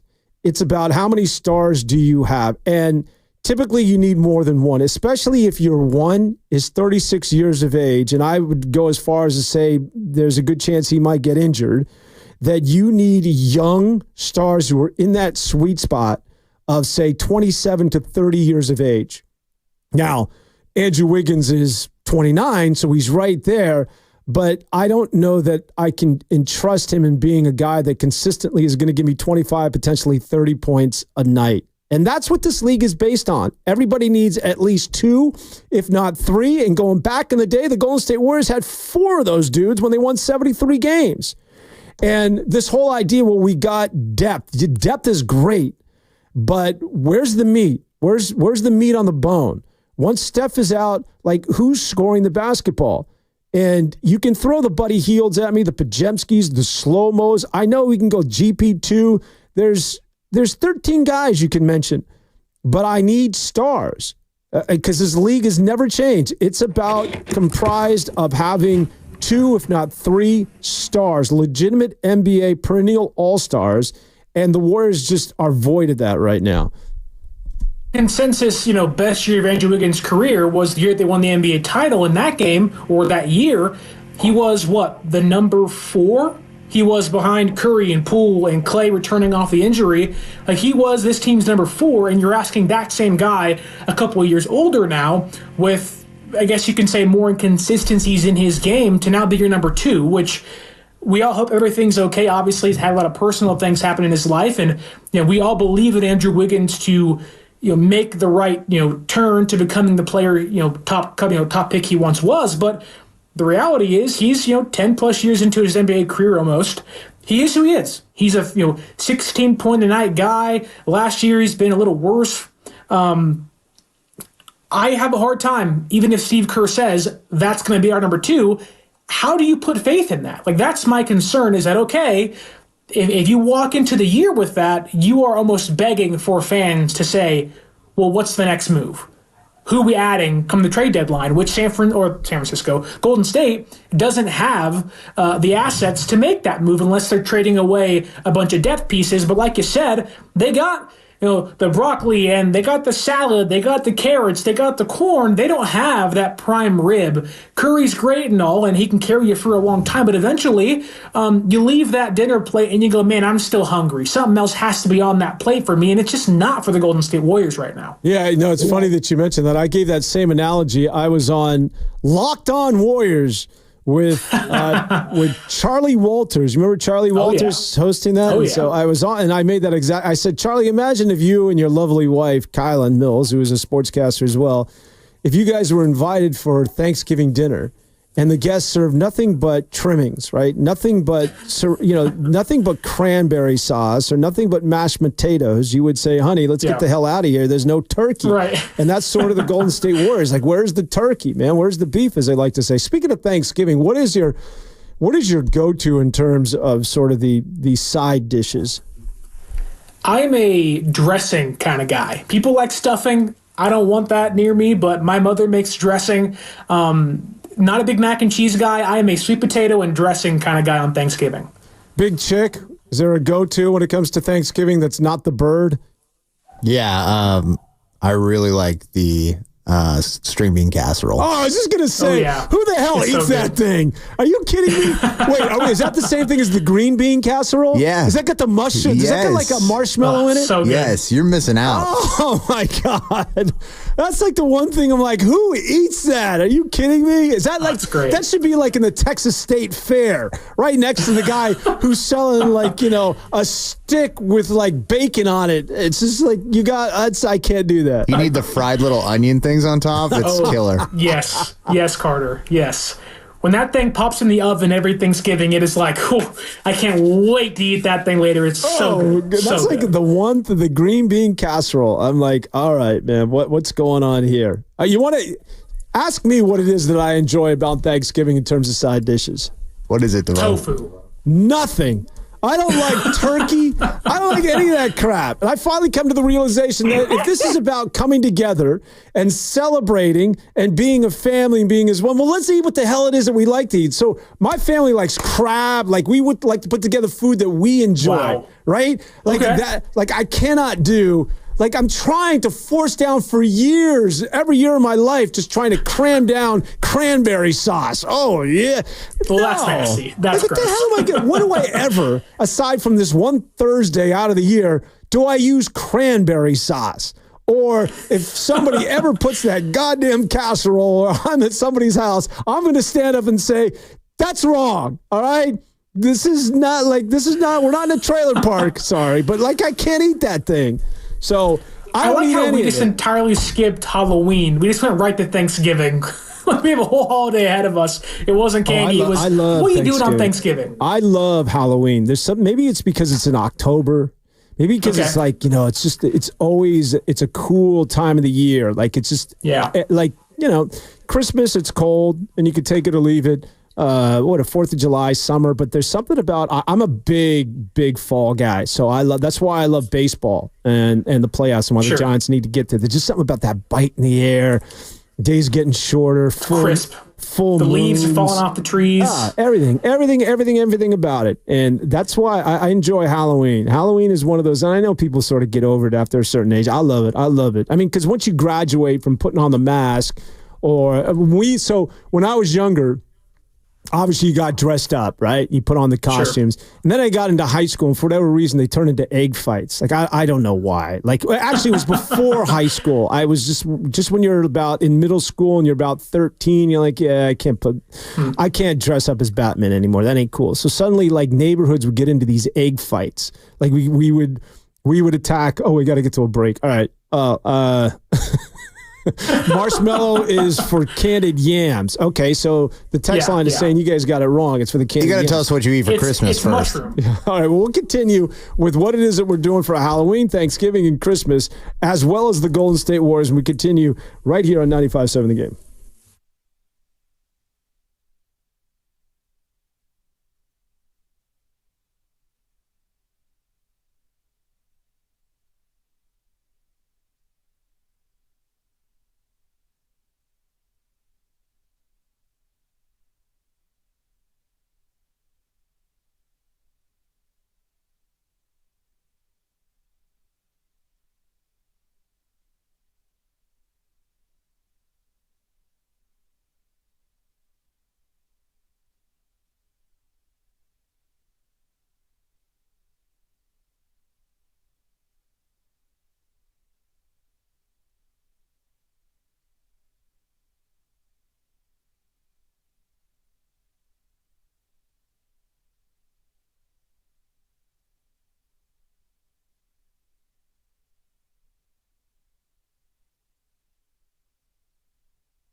Now back to 95.7 The Game. It is Sterling Bennett alongside Dan Devone. Our producer today is Big Chick, rather better known as Carter Mondavi Chickering. We're talking about going to the break, and I want to get back to the Golden State Warriors. Side dishes that you guys enjoy. And I told you were twisted for some of the things that you threw at me. And Sterling, this is according to Better Homes and Gardens. Do you want to know what is? And they took a national poll of the worst Thanksgiving sides according to Americans. Coming in at number 1, say hello to the candied yams at a strong 27%. At number 2, the green bean casserole. Big Chick. That's all for you. At number 3, cranberry sauce. And then, well, this doesn't make sense. Stuffing is at number 4 down the list. I don't know who doesn't like stuffing. Is there anything that you're doing to your stuffing? Is there a family recipe that we should be aware of there, Sterling or Big Chick, when it comes to the stuffing? Well, we don't do stuffing in my house. We do dressing, which is outside of the turkey itself. It's like cornbread and some green onions and some little turkey. It's not inside the turkey at all. Well, that's kind of odd. It's a family thing. I don't know. I didn't start it, obviously, but it's pretty good. It's cornbread in there. All right. Big Chick, are you just going straight up regular? Whoever made that list, I never want to meet them. Salad, mashed potatoes, and dinner rolls come in as probably the most popular side dish. Candied yams are amazing. Just buttered dinner rolls is the favorite. You can have that any day of the week if you want. Go buy some Hawaiian rolls, pop them suckers in the oven. You can't have dressing every single day. You can't have stuffing or candied yams every single day. This is a Thanksgiving tradition. How dare they say it's the worst? How dare they? I'm just telling you, man. This is I just read the news, man. Bunch of yuppies. They don't know what good food is. People are into homemade cranberry sauce. All right, man. I got to move on here. All right, let's just get back to. And if you want to hit us up on the text line and what it is you guys are doing for Thanksgiving, let us know. But I think all that stuff's gross. So here's where I want to go with just to put a bow in talking about our man Andrew Wiggins. Listen, Andrew seems like he seems like the kind of guy that if I played with the Warriors, I'd get along with this dude. I like introverts, man. I like people that are just like, a little different. He's quiet. He's reserved. For the NBA, where there's so many dudes who are, even Steph Curry, as much as we love him, the shimmy, guys complain after just every bad call, just all the prancing and dancing. And it's not only just the NBA, but in the NFL, dude makes a sack. He's got to do a dance, interception. Everybody's got to run to an end zone. You make a good tackle. Look at me. And then the next play, you get the same player gets gashed for 35 yards. I mean, it's too much to the. Look, I don't want to sound like, that guy, get off my lawn sort of dude, but I appreciate somebody like that of an Andrew Wiggins who's just keeps his head down. You don't even really know he's there sometimes, which is not necessarily a good thing. But as far as complaining to referees and prancing and dancing, it's not him. So I appreciate him. But the thing about Andrew Wiggins, remember when he was at Minnesota and when he initially came to the Warriors, Sterling? Remember the immediate sort of sentiment was that, we just fleeced Minnesota. We got a guy that was the former number 1 pick, didn't go to Cleveland, remember, because he got dealt straight to Minnesota in that trade that sent Kevin Love, who LeBron gets back into the conversation, wanted to play with Kevin Love. And it did turn out, they did win a title. And so Andrew Wiggins was thought to be a guy that in Minnesota that just simply was with a bad system. And keep in mind, this is when the T-Wolves were bad. And the Warriors, their thought was, we just got Andrew Wiggins and we're going to teach him how to win because he was in a bad culture. He was in a bad system there in Minnesota. And he doesn't have to even be our number 1. He can be the 2, as you mentioned. He could be the 3 or he could be the 4. And it's just going to work out here because we're going to teach him the secret sauce. In Minnesota, they gave up on him because you know what the knock was on him in Minnesota? Is that he would disappear, that he was lethargic. He could be really good at times, but at other times, it looked as though he just didn't care. And now, sounds familiar. Yeah, and now through all of this, including the good Andrew Wiggins and helping them win a title a couple of years back, 5 years into the project, guess what? He's the same guy. He's the same dude as he was in Minnesota. Is that fair? Completely. I think the Andrew Wiggins that we saw when they won an NBA title, when he was an all-star in Golden State, it was definitely, a breath of fresh air for him. I believe when he was traded, it was Tom Thibodeau and Jimmy Butler and Karl Anthony Towns, and it was a mess culturally. They were trying to figure things out. Butler came in and was like, this team is terrible. He was yelling and screaming at guys during practice, beating them with the bench players, being like, you ain't a dog. You just, just yelling at the star players they wanted to build around him with. But he gets to Golden State. He can kind of take a back seat to Curry and Clay and Draymond and Jordan Poole at times. Just say, you know what? Let those guys run the system. I'll just be an ancillary piece into it. And now, fast forward a few years and looking into this year especially, he can no longer be an ancillary piece. He has to be a cog in that machine and be a major part of that system. And if the last 2 years and maybe 3 years are an indication, it's like, he's back to who he was with the Timberwolves. Now, maybe some of that is some personal issues off the court, and again, you hope all that clears itself up, and he can find some solace in that. But it's just like, in regards to just playing on the court, Wiggins is exactly who he's always been. He doesn't want to be a star. He wants to be, a starter, but he wants to not be in the limelight, not talk to the media. He wants to just play basketball, get his 16 points a night, and go home, which that's okay. But when you're asked to be more, Andrew Wiggins has never shown the real ability to step up and do more, which is my biggest concern for this year in the Golden State Warriors, where it's like, if Curry goes down, like you asked earlier, who's that number two? And if you get lethargic, take a backseat Andrew Wiggins, this team is not going to go very far at all. All right, we should stop hating on the Warriors for a moment and just buy into the fact that they're undefeated in the preseason.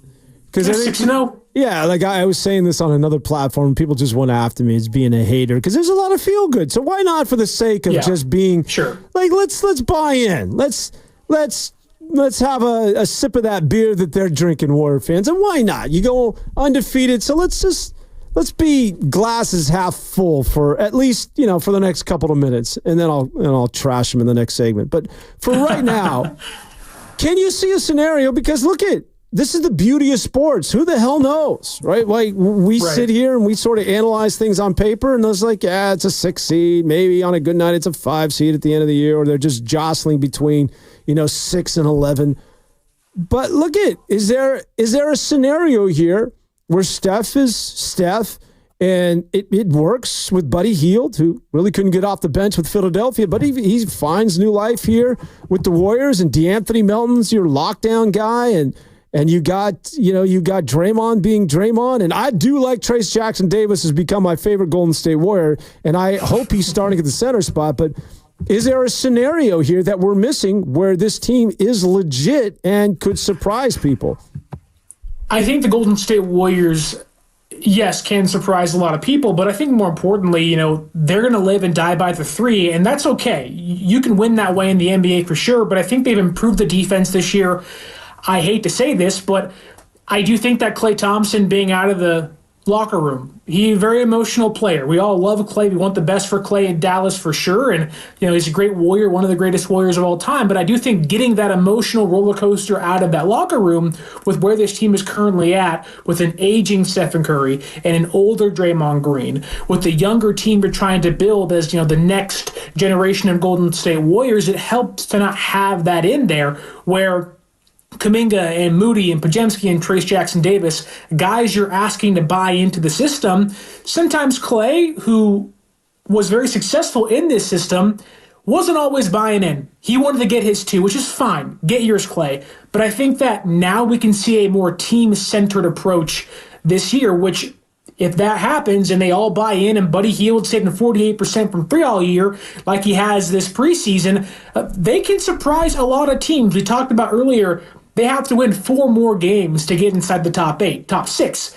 If they're doing this and they're playing the Steve Kerr rotational stuff and they're buying into the system and Curry is who Curry has been almost his entire career, the Golden State Warriors can be a top 6 seed in the NBA Western Conference this year. They can beat teams like the Clippers, the Lakers, the Kings, the Pelicans, and in a playoff series, maybe host a few at Chase Center this year. And I think they'll be more formidable against the Western Conference than they were last year. And even then, there were games where if Draymond doesn't get suspended and maybe they have some more bench depth and someone steps up, they are already in that conversation as one of the better teams in the Western Conference. Are they an NBA Finals team? I don't think so, but they're going to give teams a lot of run for their money this year, and they should be able to beat the worst teams they couldn't beat last year, like Memphis on MLK Day. It was a disaster. They'll win games like that, which should separate them from who they were last year.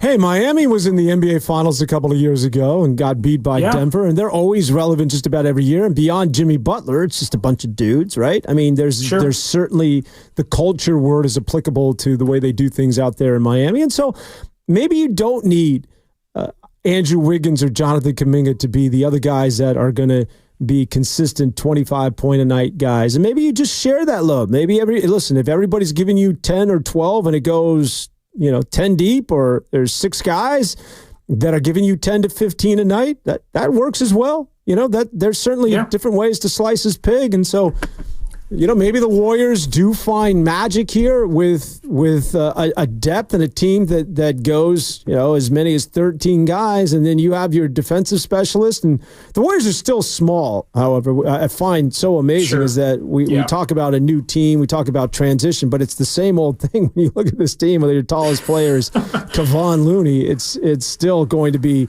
a big challenge for this team. Really quick, just to get back to Thanksgiving. The 415 is saying the term stuffing and dressing are used interchangeably. So apparently stuffing is dressing. Is that right, Sterling? Because you're the one who brought in the dressing word. I think it depends on the family and how they do their Thanksgiving cooking. There's always some different ingredients here or there. But from my understanding, stuffing is cooked inside the turkey. You're stuffing it inside and letting those drippings come into it and whatnot, where dressing is made outside of the turkey, then put in the oven separately. That's my understanding of it. So not exactly the same, although a lot of similarities in there. I guess it's sort of like the Italians in my family back east in Jersey. They would tell you that, like, instead of tomato sauce, it's gravy. Like, they refer to sauces as the gravy. And pizzas are not pizzas, they're pies out there. You say pizza, they don't know what the hell it is that you're talking about. All right. The one thing that I do find interesting about the Warriors is this whole sort of now, all of a sudden, there's this mandate. Somebody just said we're ridiculous the way we're talking about the Dubs. All right. Well, tell me why. Tell me why, 510. So here's the thing about Steve Kerr and this mandate now that we're going to shoot threes. I've never heard Steve Kerr say that before, that this is what we're going to do to win games. We're going to shoot threes, and we're going to sort of get away from the mid-range. That sounds to me so sticky. Like, that sounds like what Daryl Morey did back in the day via 2018 and had a bunch of guys at 6'5" shooting threes. That's fun, and you might win a lot of games, but, when you shoot threes and you live and die by that, there's going to be nights when you make it, and unfortunately there's going to be nights when you don't make it.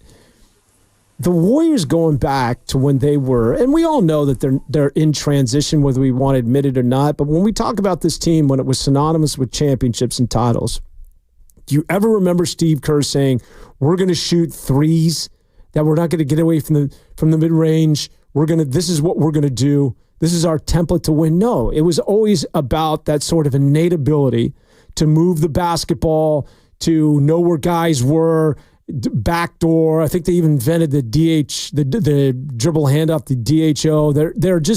There was this innate sixth sense where, Draymond, Steph, and Clay, and Kevin Durant all knew where everyone was on the floor. It was just this magical blend. And yes, they shot threes and reinvented the game, but there was never this, we're going to shoot threes, this is the way we're going to win. No, it was just this sort of like, it was just this magical sort of ingredient that they had that no one else had, and now it just seems like it's almost become this sort of, I don't know. It's like I said this last week. It's like a circus act. We're going to shoot threes. Make sure you come watch the Golden State Warriors because we're going to be exciting as hell this year. It's never the way they did things in the past when they just dominated the NBA. Well, do you think that is because of the roster construction they currently have? You have Buddy Hield and Moses Moody and obviously Curry, and you have players like Andrew Wiggins. Like when I see that, sometimes it looks like you're trying to fit a square peg into a round hole. Like to me, Wiggins doesn't shoot threes. He's a mid-range guy. Kuminga doesn't shoot threes at all. He's a mid-range guy, drive to the basket. And part of me wonders, they went and they signed Buddy Hield, DeAnthony Melton's there. Obviously, you have Curry. Draymond can shoot more if you want him to. Kyle Anderson can shoot some threes. Do you think it's a roster construction? Like, hey, we are going to make it a point to shoot threes because of how we made this roster in the offseason? Or is that simply because, hey, the mid-range guys we have aren't as consistent as they should be? That, to me, is where Kerr might be coming from. Well, I also think it's trending in the NBA right now. I think that, look, nobody shot more threes than Boston a year ago. And they lived and died by the three ball. But they, again, it gets back to roster construction. Yeah, you can shoot threes, but I would put Boston's players, the Jaylen Browns and the Stars and the Jason Tatums on that team and Derek White and Horford. I mean, you go right on down the list, and it was such a it always gets back down to whether you have better players. This isn't baseball, as I talked about, where you can get hot for 3 weeks and potentially win a World Series. And you got pitching can beat defense, and you've got so many players, or football where you have offense and defense. Basketball's 5 dudes. It's 5 guys. Yeah. And 3 of those 5 guys better be stars. And you can dress it up as much as you want, and you can get depth, and you can try and sugar that thing, and you can try and mask it. But at the end of the day, stars win in this league. I'm trying to think back of the last NBA championship team that did it through strength in numbers. It's usually the best stars that are concentrated on a particular team win a title. And speaking of Boston, they started this sort of back in the day with Garnett, Ray Allen, and they get Paul Pierce. And all of a sudden they're like, we got 3 stars. And Doc Rivers, this is the way we're going to win. And then, that was sort of the trend. And then it got to the point where, remember, LeBron's like, well, let me go get my 2 buddies and we're going to kick your butt. Right. And he goes, and he gets Chris Bosh and Dwayne Wade, and we're going to Miami. And everybody followed suit. So the point in all of this is that, you can shoot threes until the cows come home. But really what it gets down to at the end of the day, I think, is do you have star power? And hopefully I'm wrong, but I think that's usually sort of the barometer when we're talking about, who's good or who's bad in the NBA, and as to whether or not you're going to be a winner when it gets to the postseason. Is that your biggest negative, if you will, of the Golden State Warriors this year? It's okay. You can get back to a team-centered play. You can shoot threes and whatnot, but just on a simple level, when you compare rosters on paper, whether it's age and where they are at a playing level, the Golden State Warriors can be a play-in team. They can be a playoff team. But when you get to the top of the top NBA Finals conversations, which that's the ultimate goal, you just simply don't think they have enough stars to outlast a team like the Mavericks or the Nuggets or maybe a team like OKC, who is, although young, a lot of budding stars. And we haven't even talked about the Eastern Conference yet, which has the Celtics and whatnot. So it seems like, to me, your biggest negative or detriment of the Golden State Warriors this year isn't them being a good playoff team or play-in team. It's that they just don't have enough stars to last the entire NBA season and make a deep playoff run. Yeah, they don't. Exactly. They have stars, but they're aging stars. And I don't even put Steph Curry. I put him as a 1A. I know that that's not very popular. Steph Curry is still, he just proved in the Olympics that he can be that guy. I don't know that over 82 games, it's a young man's world. It's a young man's sport. Yeah. And Steph Curry's no idiot, just like LeBron James. What they do is that they load manage throughout the course of a game. They don't go all out in the first quarter. They pace themselves so that they have enough left in the tank to close you out in the fourth quarter. Or when it comes to winning time, as Magic Johnson used to say, that they can reach down and suddenly he can rally you by shooting, 5 threes in a row and just throw the dagger right through your heart. And LeBron is the same way. But the problem being is that younger stars, guys who are 28, 29, 30 in this league, they can go for 4 quarters.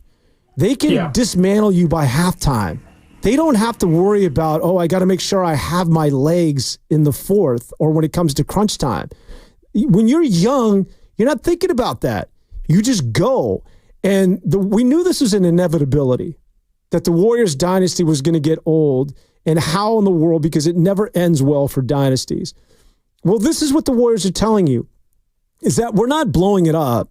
It's not a rebuild. We're not doing what Oklahoma did a couple of years back before they became the Oklahoma right now and got all those draft picks. But what we're going to do is that we're going to transition. Don't call it a rebuild, but call it a transition.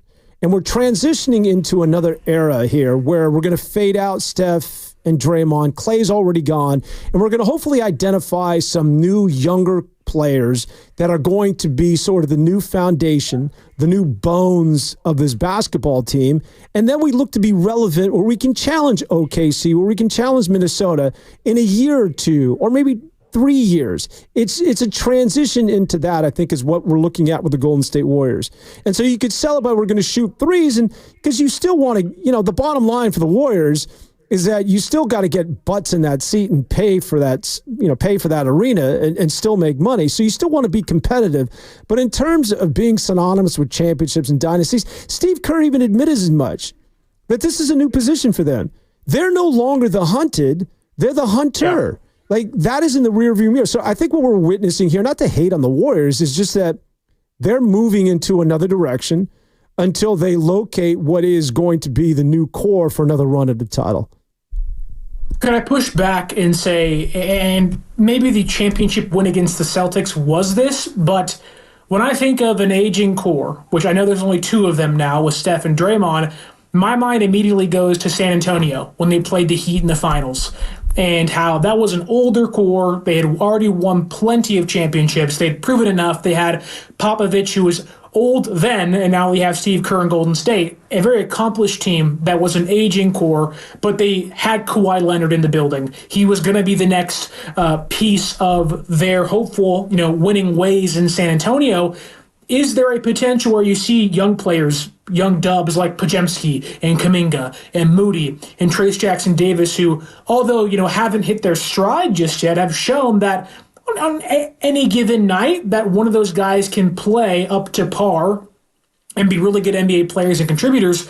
For the optimistic Warrior fan in me, and I'm sure in people listening as well, is there a way or room where we look at this and say, you know what, like, it may feel like the end, but if Curry's having a career season or a great season, could this be a very San Antonio Spurs-like year for Golden State where, yeah, they're transitioning, but they're still really competitive and could push for an NBA title?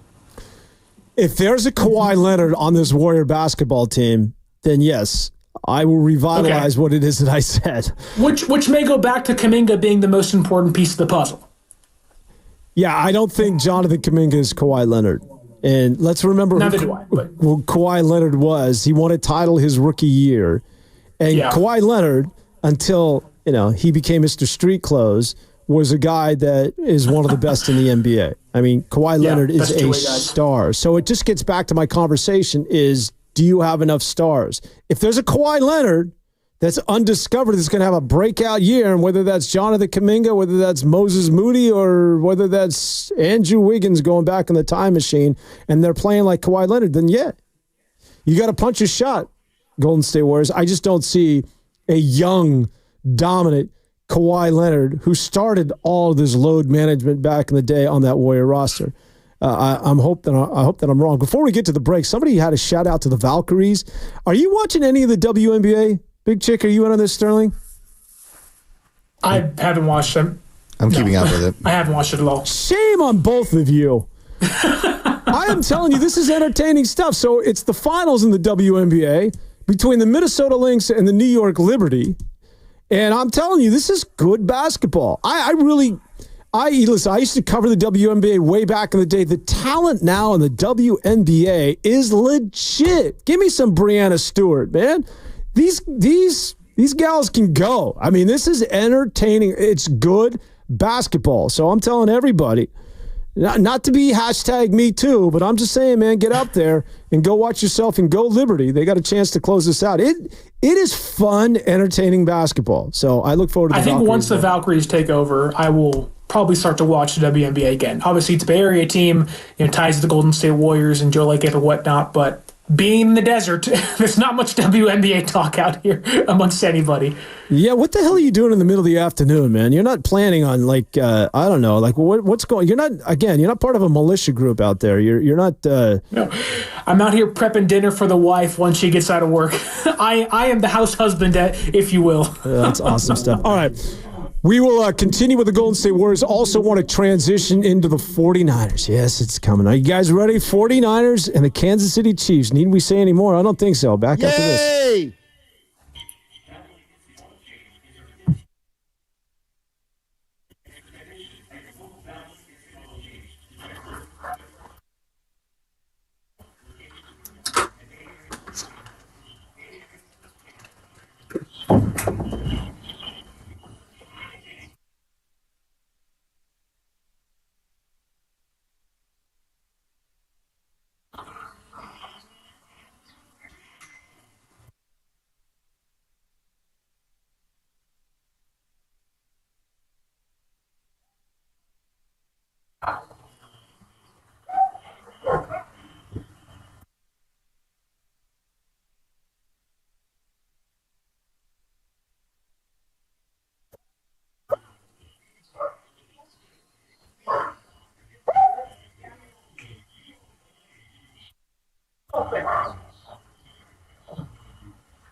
What are you doing, Moose?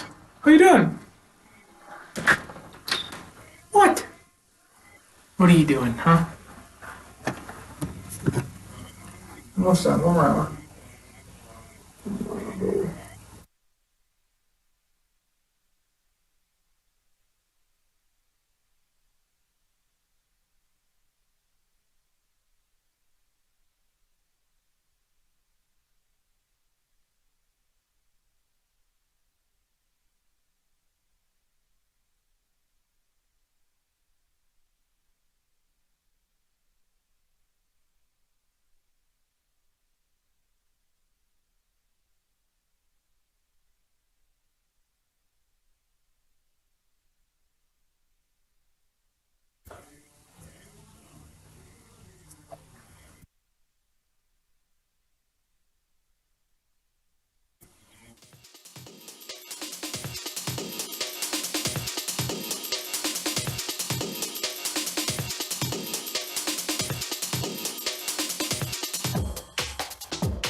the big game? No, it's not Cal Stanford. But rather the big game this weekend in the NFL, it's a rematch of the Super Bowl from 2019, including last year's Super Bowl, that being the 49ers and the Kansas City Chiefs. Here we go. Boy, there has been a lot of talk about this one, and with good reason. First of all, is Tom Brady on the call for this one? Does anybody know? He is. Yeah, so Tom Brady, once again, who is about... Can he be on the call if he now owns the Raiders? Well, he can't go to any of the meetings. Like, he doesn't have access to any of the players, which is... He can't do almost anything to actually do a job. So, like, what are we doing? Well, it might be an out for... I'm telling you, if I'm Fox, I'm one of the executives, I'm like, you know what? This may be an out to get from underneath that $375 million because he's trash. I mean, I love Tom Brady. Really? Oh, he's not good. He's not good. He's just not good. I don't mind him, but he's not the best. Well, you got to be the best if you're going to make that much money and you're going to be the number one. Well, that's fair. And you're going to be on that number one team. Yeah, relegate him to, I don't know, I would even put him on college football so he can get seasoned, but he's just not ready to step into that seat right now. He's become Captain Obvious. Now his timing's got a little bit better. He's getting in and out, but I saw him, well, I think he did the Niner game last week, I want to say, but I heard him earlier this week. He's not telling me something I didn't already know. When Tom Brady became an analyst, you're thinking, oh, wow, I'm going to see the game through the eyes of Tom Brady. Tell me some stuff. It'll be like Tony Romo. Yeah, and he's just like, I could have seen that. Derek, he told me about 5 times I was in New York, and so he was doing the Dallas-Baltimore game, and he's like, Derrick Henry, man, he's a load. And Derrick Henry starts running downhill. Have fun tackling him. I'm like, yeah, wow, that's pretty like, that's insightful. Well, I guess when you look at everything he can't do now because of his minority stake in the Raiders, it's like a laundry list, like 10 things long. And it's like, how can you be a color commentator in the NFL, which hopefully with time you get better, but how can you actually do what it takes to complete your job and do it at a high level worth $300+ million when you can't do what the average guy getting a couple $100 a game is doing? Like, when I look at it, I'm like, man, like, what's going on? Like, why is Fox even still having him on broadcast? The NFL, I'm sure, can step in at a certain point and say, hey, look, this has to stop. But when I see what he can't do anymore in regards to giving an A+ effort towards being a broadcaster, it's like, why even have him do games at all? Yeah, that might rear its head. It really might. I mean, if I don't know the outs are on this contract, but the 375, just like Deshaun Watson's deal out there in Cleveland, you don't think they're perusing that thing going like, how the hell do we get out from underneath this? Like, there's got to be some loophole. But then Kevin Stefanski comes out and is like, we're committed to Deshaun Watson. He's our quarterback. And it's like, why? Well, that's ownership. He's not committed to you guys. Stefanski's smarter than that. That's ownership that's blowing in his ear, saying, listen, we got to go with this guy. Stefanski, I think if he had it his way, he would go in 25 different directions. And Deshaun Watson, my God, what? He's terrible. Remember with Houston, though? Like back in the day, he was great. He was amazing, man. And he came out of that same draft class as Patrick Mahomes. And a lot of people felt that Deshaun Watson back with Houston, I mean, first of all, the deal with Cleveland was ridiculous from the outset, right? Yeah. First of all, you don't have to guarantee the money, Cleveland. They don't do that in the NFL. And he guaranteed all that money, and now he can't throw the ball, he can't run the ball, and it's just. And I know there's a lot going on in his personal life. He refuses to run. He refuses to run, which is insane for a guy of his stature, mobility. He's like, no, I'm not a scrambling quarterback anymore, and it's like, well, that's why they brought you in, to be a dual threat, and he just refuses to. I never thought I would say starting Jameis Winston would be a better route to victory for the Cleveland Browns. Like, that sounds asinine, but that's the case. Jameis gives them the best chance to win, and Deshaun Watson's playing like one of the worst backup quarterbacks in football, let alone starting quarterbacks in football. You ever watch Dave Portnoy's One Bite, Everybody Knows the Rules, pizza reviews? Yes, I have, yes. I think you know how those go viral. I think like Jameis Winston's pregame speech needs to go viral every week, man. He is absolutely he's eating W's, man, like them crab legs. He's them awesome, man. He is absolutely awesome. So apparently, people are sensitive towards my comments about Tom Brady. Okay, maybe he's not trash. That's a little bit hard, but he's not good. He's just not good. He's green behind the ears. And if Chris Collinsworth and when you talk about Troy Aikman. Now here's a guy. And even Mark Sanchez. There's so many other players that are Moose. There's so many other guys that are. Greg Olsen. Ole has got it. Like, that's just, you want insight. You want to hear something that you didn't otherwise know. And you want it to be fluid, and you want, it's difficult to do this stuff, man. It's tough, and you don't have a lot of time to get in and out, and it's a personality thing. And I got to be honest with you, Tom Brady, maybe the greatest of all time, although, we'll get into Patrick Mahomes is narrowing that gap. I know you and I disagreed on that last week, but Tom Brady, as far as a personality, he's not necessarily telling me something I didn't already know. Never in any of his interviews, never even when he retired from football, seeing him on podcasts, never have I found him sort of like engaging as a person. Yeah. And not everyone can just transition from being a great player to being a great analyst. And I've never found him as a person, somebody that I'm like, ooh, Tom Brady's speaking. Let me just stop what I'm doing and listen to the guy. Whereas if Troy Aikman's on a show, or if Moose Johnson's talking about something, or if Greg Olsen has something to say, or if Chris Collinsworth is doing a show with Rich Eisen or is with Dan Patrick, I'll stop and listen for a couple of minutes because it's usually insightful. Tom Brady, I'm like, once you left Giselle or she left you, there's not much going on that I'm really interested in that doesn't involve you throwing a football down the field. Which is so funny because while the Patriots weren't necessarily boring, they were very successful. They won multiple Super Bowls and were at the center of many controversies, Spygate and all that stuff. But Bill Belichick and Tom Brady may be one of the most boring personality 1-2 punches in NFL history. But Bill Belichick is phenomenal on TV, whether it's Pat McAfee or on some of the NBC stuff he's doing. Like, I want to hear Bill Belichick talk NFL. Yeah. He will tell you things where I'm like, can Belichick replace Brady in the booth? Yeah, like, right. You get Bill in there, it would be another world of color commentary. I would like to think, with more time, Tom gets better. But for being the greatest quarterback, in my opinion, of all time, he's certainly not the greatest commentator. You know what he needs? And what Belichick has is some authenticity. Like, Tom, just be yourself. Just pretend you're sitting on a couch and just shoot. Shoot the S with the guys. Just stop trying to be that guy. All right, let's get into Patrick Mahomes. Speaking of the greatest of all times, which is Tom Brady at the quarterback position. Mahomes, according to many, has just been underwhelming this season. The Kansas City Chiefs are, believe it or not, are underdogs, despite being undefeated.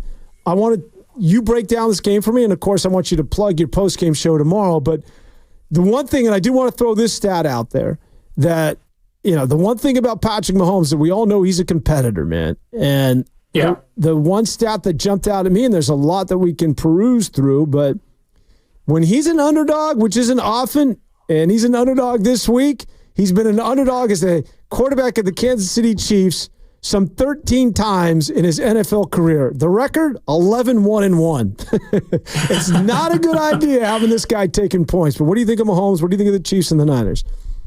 Well, I think with Mahomes this year, he is by far having the worst year of his career. He has the worst touchdown percentage, the highest interception percentage, the lowest yards per game, the lowest rating, and the lowest QBR. All that said, the Chiefs, despite not having scored 30-plus points in 15 straight games, despite having the 30th ranked red zone offense coming into this game and a turnover differential of -4, they're coming off a bye week. They've had roughly 14 days of rest. They're going to be on the road against a team they have yet to lose to with Patrick Mahomes playing quarterback. And I just think when you look at Mahomes, it doesn't matter how far he's down. It doesn't matter how favored or unfavored he may be in the game. The last thing you ever want to do is back Patrick Mahomes into a corner. And he's tough to sack already. And even when he throws interceptions, thus far, he has thrown 6 picks through 5 games for Kansas City. He's not been perfect. it's just Patrick Mahomes. It's like Tom Brady, right? One of the greatest quarterbacks of all time. If he's down by 10 with 6 minutes left, he finds a way. Mahomes always finds a way. And so I know there are a lot of fans out there that say, this is the year. San Francisco finally beats Mahomes, and maybe that's the case. I certainly hope so. I mean, we'll be popping bottles in the studio if that's the case tomorrow. It feels like a massive win San Francisco has to get, but man, like Mahomes is just that guy. You scratch your head saying, how did he get out of that one? And tomorrow, off the bye week, long rest, Kelsey's turning things up again. It's a dreaded day when the Niners have to play Kansas City. And it feels like in the back of my mind, I'm like, here we go again. Mahomes in San Francisco. What else could go wrong? Yeah, Kyle Shanahan's never beaten Andy Reid. And the history with Kansas City is well told. They need this game to get – if they lose to Kansas City is firmly planted in their head. Like this becomes a mental thing. In fact, it's not only Kansas City, but – Shanahan is not good against top teams out of the AFC, including Buffalo, including Baltimore, and especially Kansas City. I want to say he's winless against all those teams. And the AFC has really had his number. But Kansas City, certainly, this becomes one of those that if they beat him again, that they own you. And I know that they've been trying to tamper things down out there at practice. And Big Chick, if you can grab a mic here, Carter's been out there at practice, but what's the sort of sentiment over there in Santa Clara these days as far as their preparation for the game? Of all the practices I've been out to, this Wednesday I went, and it was the most relaxed I've ever seen practice. They just seemed chill as a cucumber, and it was almost excessive, like this is just another game. Do you think that was purposely done? Like, we want to make sure that we don't get in the trees and get overly excited. Let's purposely tone this down. Could you feel that? I think more of it is that winning this game does not bring back the Lombardi Trophy. The one thing that I really want to focus on is because at some point, once we were done talking about Patrick Mahomes, the other quarterback, Brock Purdy, I think this is going to be his coming out party. I really do. I think that. And you could say, well, it's already happened. But I just think for a lot of the country, you need a game like this. You need to be on the stage again to prove everybody that you're not a system quarterback, that you're not this little guy, this little runt that's been a cute story that was in the 7th round of the last player chosen, but that I have put him, and I'm in this rarefied air, in that same category as a top-tier quarterback like that of a Josh Allen and a Patrick Mahomes. And so what I think often happens is that we just think, oh, Patrick Mahomes, he's godlike. And he is a lot of times. Yeah. But I think that we romanticize about guys like that of Josh Allen and Patrick Mahomes. And I think what's going to come out of this game is that because both of them are going to be in the same arena on the same field, you're going to see that Brock Purdy is not far behind. You're going to see that Brock Purdy is going to go blow for this guy, if not play better than him at the end of the day. And while you're not ready to anoint him as a better quarterback, it's Patrick Mahomes, but I think the collective thought is going to be Brock Purdy is pretty damn close to this guy. And what does that mean? It means that he's pretty damn close to being one of the best quarterbacks in the NFL. And that's where he's at right now. Did you hear what Spags was saying? Spagnuolo, of course, one of the best defensive coordinators in the NFL and a guy credited with a lot of the success in Kansas City. What he said in singling out Brock Purdy, he went as far. Did you hear this, Sterling? He wanted Brock Purdy's personal phone number, his cell phone number after the Super Bowl. And it's something he never does is obviously call a quarterback or opposing quarterbacks. And he got it, and he tracked him down, and he reached out to Purdy and said, man, you are something else. You are a different quarterback. And what he's incorporating, he said, he pointed out your ability to run with the football. He's like, I had to find your number just to throw you some love and give you your flowers because you are hard as hell to defend. And getting validated by that guy should tell you everything you need to know about Brock Purdy right now. Well, even further, Spagnuolo also said that Brock Purdy doesn't have a weakness, which maybe a rainy day in Santa Clara might be a weakness for Brock Purdy. But yeah, I think Brock Purdy And if San Francisco really wants to win this game, which obviously they do, they want to be 4-3. They want to get the haunting ghost that has been the Kansas City Chiefs out of their mind, get over the hump, and mentally say, wow, the sun is finally shining against the Kansas City Chiefs for us. But the Chiefs walk into this game having not allowed a 100-yard rusher since week 1. The run defense is top tier in football, near the top. They stopped Alvin Kamara and other great running backs in the NFL thus far. But that said, that means this game is going to be primarily on the shoulders of Brock Purdy. You talked about a coming out party, right? You're against Mahomes. It's Kansas City. You go back to the Super Bowl. I thought Brock he wasn't great, but he was really good, right? Had a strong game, was in positions to win that game multiple times, had it not been for a blocked field goal, had it not been for some overtime Shanahanigans, if you will, as we call it in overtime. They win that game. And Brock stared into the abyss and came out clean on the other side. And against Kansas City this Sunday, if San Francisco wants to win, and the way they're going to have to win is because of Brock Purdy's arm, his intellect, and his legs. He has to be this offense's driving force. The odds they can run the football are slim to none. Thus, the arm of Brock Purdy, the right arm, that UCL repaired arm, is going to have to lead San Francisco to victory. Whether it's to Deebo Samuel or Brandon Ayuk or George Kittle or the returning Ricky Pearsall, this game is going to be primarily on Brock Purdy to beat a Spagnuolo defense with his arm, which is a massive ask. But if he does that, and he knocks off the undefeated Kansas City Chiefs, we're talking about, no longer is he a game manager or a system quarterback. We're talking about, oh my goodness, you beat the best team in football thus far this year, not named the Vikings, and you beat the best quarterback in the NFL the last 5 years. So this could very easily be Brock Purdy's breakout party, if you will, Dan. Yeah, you mentioned the Ricky Pearsall part of this, and I don't think that we can do a show without mentioning this guy who is going to be back in uniform on a football field. Like, that in and of itself is ridiculous.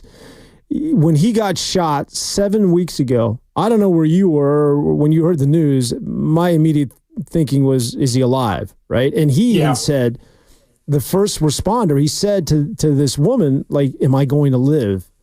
And can you imagine if her response was, as she put him into the ambulance, son, not only are you going to live, but you're going to be playing against Kansas City in less than 2 months.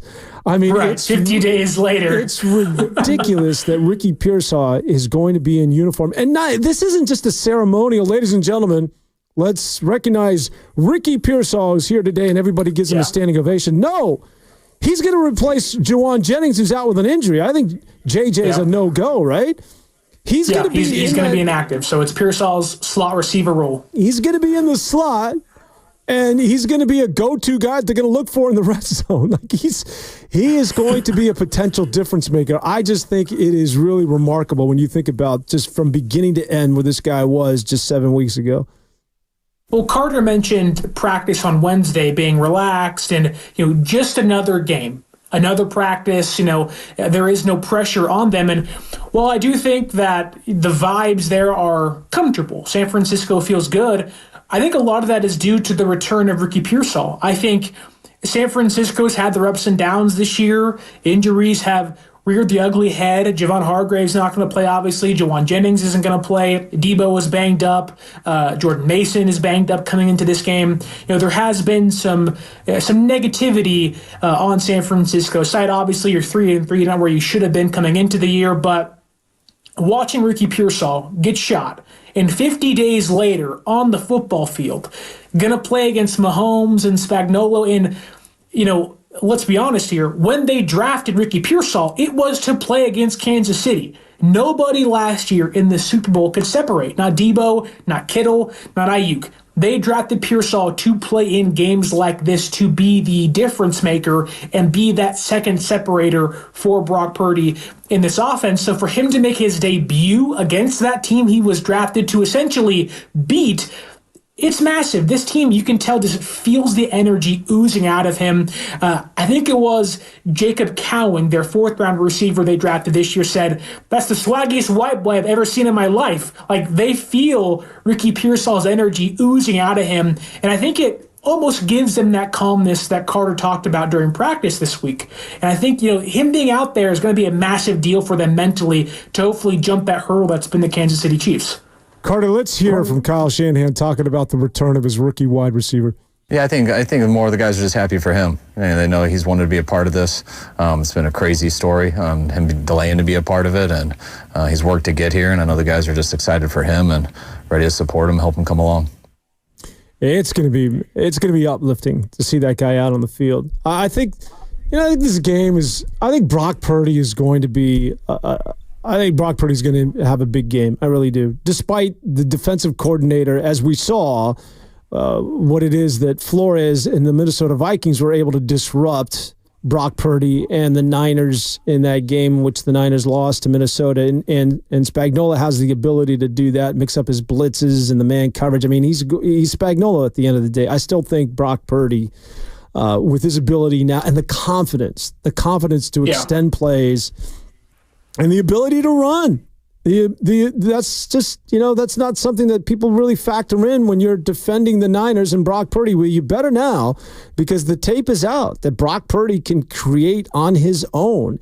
And I think Purdy and the offense are going to be fine. Now, I know that, Kansas City is not, not a team that gives up a lot of points, but I think that this game is going to come down to the Niners defense, which has been sort of hit or miss, more miss than hit. And they have not been that sort of dominant defense that we saw at the beginning of last year. Certainly going back to 2019, the last time they met the Chiefs in a Super Bowl, they were the best defense, maybe going back to the 2000 Siragusa-led Ray Lewis Baltimore Ravens. But the defense has to get back to at least ending games and not keeping things open or having this sort of head scratcher of like, what's going on here? Why is Seattle making things interesting? Why are we losing to teams like that of Arizona? Kyler Murray's, speaking of trash, how is this happening? And the defense has got to get back to where they were, or certainly when you look at the Fred Warners, maybe it's going to take the return of a Dre Greenwald, the maturity of some of these young safeties, but I think the defense is going to be the key, as it often is, if you're going to beat Kansas City tomorrow. See, I think it's actually the opposite. I think because San Francisco's defense has been so up and down this year, albeit hitting their stride against the Seahawks two Thursdays ago now, I think it's the offense. These dry spells have to stop. This offense has the ability to put up 30-plus points every single week without Christian McCaffrey.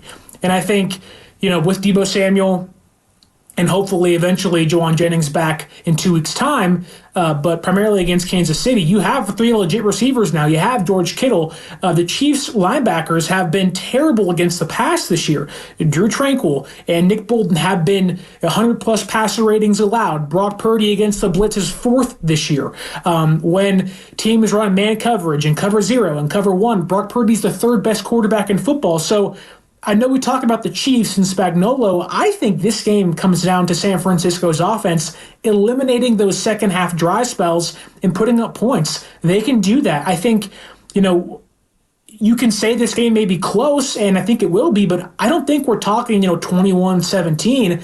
I think San Francisco's offense legitimately has an opportunity to put up 28, 30 points in this game and actually win by 2 scores, or maybe at least by 10 points, because this Chiefs defense has, albeit been good against the run, against the pass, Purdy can have himself that career day Dan's talking about. I'm reading Brown's cold-fashioned potato salad as the sleeper for Thanksgiving. Like, that is, I want to know some random Thanksgiving side dishes as we get to a break, but we're going to continue the conversation with the 49ers and the Kansas City Chiefs.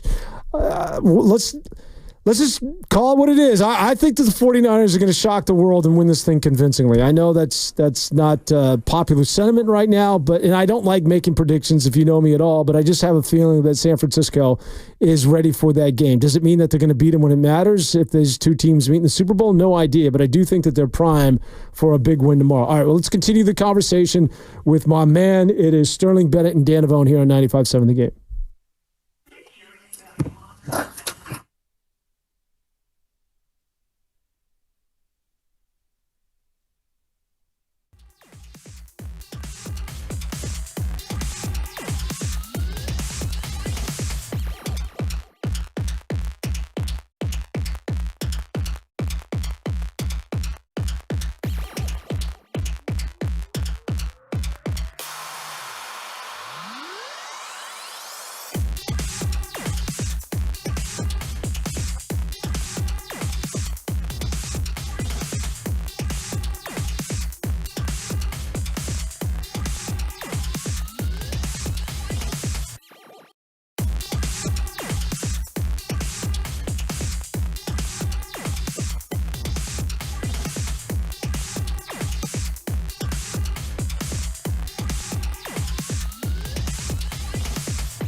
Welcome back to 95.7 The Game alongside Sterling Bennett, Carter Chickering. It's Dan Devone to close out the show.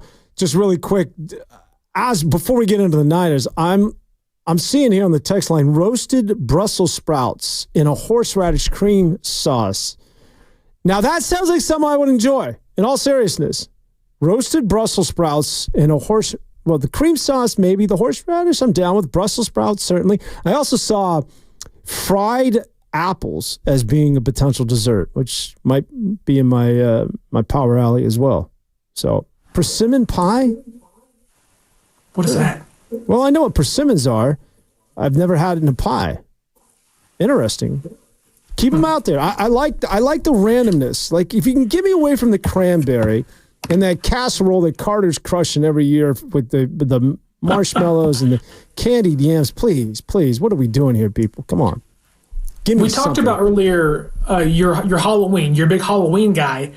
Your ideal Halloween night. Forget Thanksgiving. What does your ideal Halloween night look like? Are you a lock the doors, get a bag of candy, and watch some horror movies, or you go out with the family and friends? What are you going to on Halloween? I mean, I'm willing to. Yeah, no, I don't. I remember the first house that I bought that I had a. This is out in Seattle, and I was so excited for Thanksgiving, and every kid that came by, started to get, like, the sun was going down to about 6:30, and I was just doling out so much candy that by like 8 o'clock I was done, and I was like tap dancing to entertain these poor kids. I'm like, I've got like a corn muffin from last Tuesday. I can split it up for you guys. I mean, you have to be very careful in terms of how you ration your candy and not get overly excited when you become that guy. All right, let's get back into the San Francisco 49ers. All right.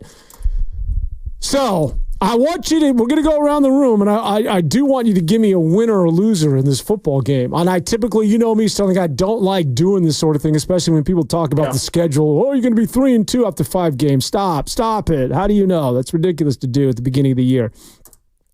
But this game, I do want to, where are you leaning when it comes to Kansas City and the San Francisco 49ers in this huge game? But before we do that, I think it's interesting that when we thought about this game and you're handicapping this game, did anyone think that the running backs would be Kareem? Is it who's the running? Is it who's getting the start for Kareem Hunt? Kareem Hunt is going to get the start. Kareem Hunt and Carson Steele. And Carson Steele, the pride of UCLA. That guy who thought that Carson Steele would be as good as he is. Hey, listen, Brian He's Veach fumbled 3 times, so I wouldn't say he's that good. But. Yeah, but Veach, well, he's playing in the NFL. I mean, Veach, for the GM for that of the Kansas City Chiefs, is about.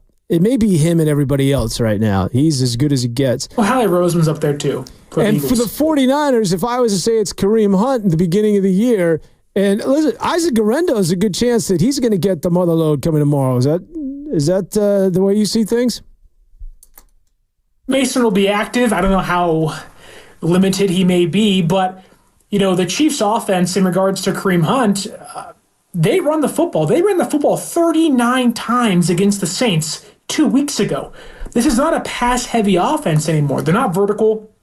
Obviously, Tyreek Hill is in Miami now. Rashee Rice is done for the season due to the injury. Hollywood Brown's not going to play this year. Like, their offense, despite having Xavier Worthy, it's a much more between the numbers, not vertical offense. It is a over-the-middle, pound-the-rock kind of team, which may help San Francisco's case. The run defense certainly has to improve itself, but for San Francisco, I really don't think it matters who's in that backfield. I have a hard time believing they get anything going on the ground against KC's run defense. They've been too good for 5 weeks. It's not like a flash in the pan, 1 week, they're great, like San Francisco was against Seattle. It has been a continual, they are dominating and making offenses one-dimensional.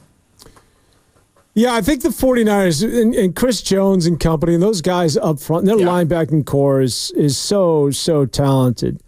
But the 49ers' ability to run the football, obviously for any team, the play action sort of opens things up. You don't, as good as Brock Purdy is, you don't want to put everything on his shoulders. And so while Kansas City has, because something's got to give here, because Kansas City has been so good against the run, but the 49ers in that stretch zone has been so effective, whether it's Guerrero closing things out against Seattle or obviously Jordan Mason coming out of nowhere. And, of course, Christian McCaffrey, who had been so good. So I think establishing that run, and the 49ers are certainly going to test them, and they'll go after them. And if they get stoned and you have to have Purdy throw this thing 50 times tomorrow, it's going to be a real challenge. So I think that San Francisco has got to at least try and establish the run. And when you talk about the run, stick with Garendo, stick with Patrick Taylor, and stick with Jordan Mason if he and his shoulder are good to go. One thing I do not want to see, and I've said this right from the outset when it was Kansas City and the 49ers and Deebo Samuel lining up in the backfield, no more of that. Like you gotta bubble wrap Deebo. Deebo as your wide back, meaning if you want to get him in a jet sweep, you want to get him in a gadget, just get the ball in his hands.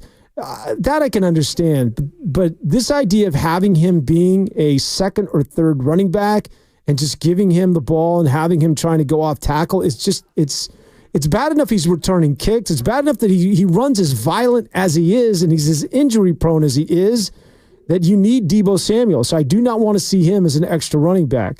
But I think the running game is really going to go a long way in terms of determining whether or not the 49ers win this game. But Sterling, right back to my original question, who's winning this game? I was so confident in both Super Bowls against the Chiefs, and I think I'm now jaded towards that. Thus, I think I will have to pick the Kansas City Chiefs. With everything in my body, I hate doing so. It just feels like a mental roadblock for Shanahan in San Francisco. I just can't pick San Francisco until they prove to me they can jump this hurdle.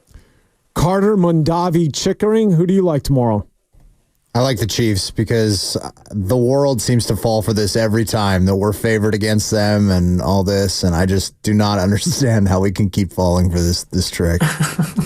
Wow, since when am I the voice of reason in the room? Right. Usually I'm going the other way. I'm never the homer, but you guys have put me in this position. I'm going 49ers. And I think that, again, this is going to be the coming out party for Brock Purdy. I think that people are going to recognize that he went toe for toe and knocked out one Patrick Mahomes. Listen, I think Kansas City is going to be there at the end of the day, meaning at the end of the season. But this high wire act that they've been on for so long over the last 6 weeks of the season, the first 5 weeks of the season, I should say, yes, a lot of it can be attributed to the great Patrick Mahomes. But that's no way to live and die in the NFL. That's no way to sort of spend every Sunday having to rely on Patrick Mahomes to dig you out of a hole and provide a miracle towards the end or a miracle finish or throw a last second or last under a minute touchdown. Because as good as he is, at some point, you're going to lose those games. All right? At some point. But that's not been the case, though. No, it Mahomes hasn't. has not been the driving force at all.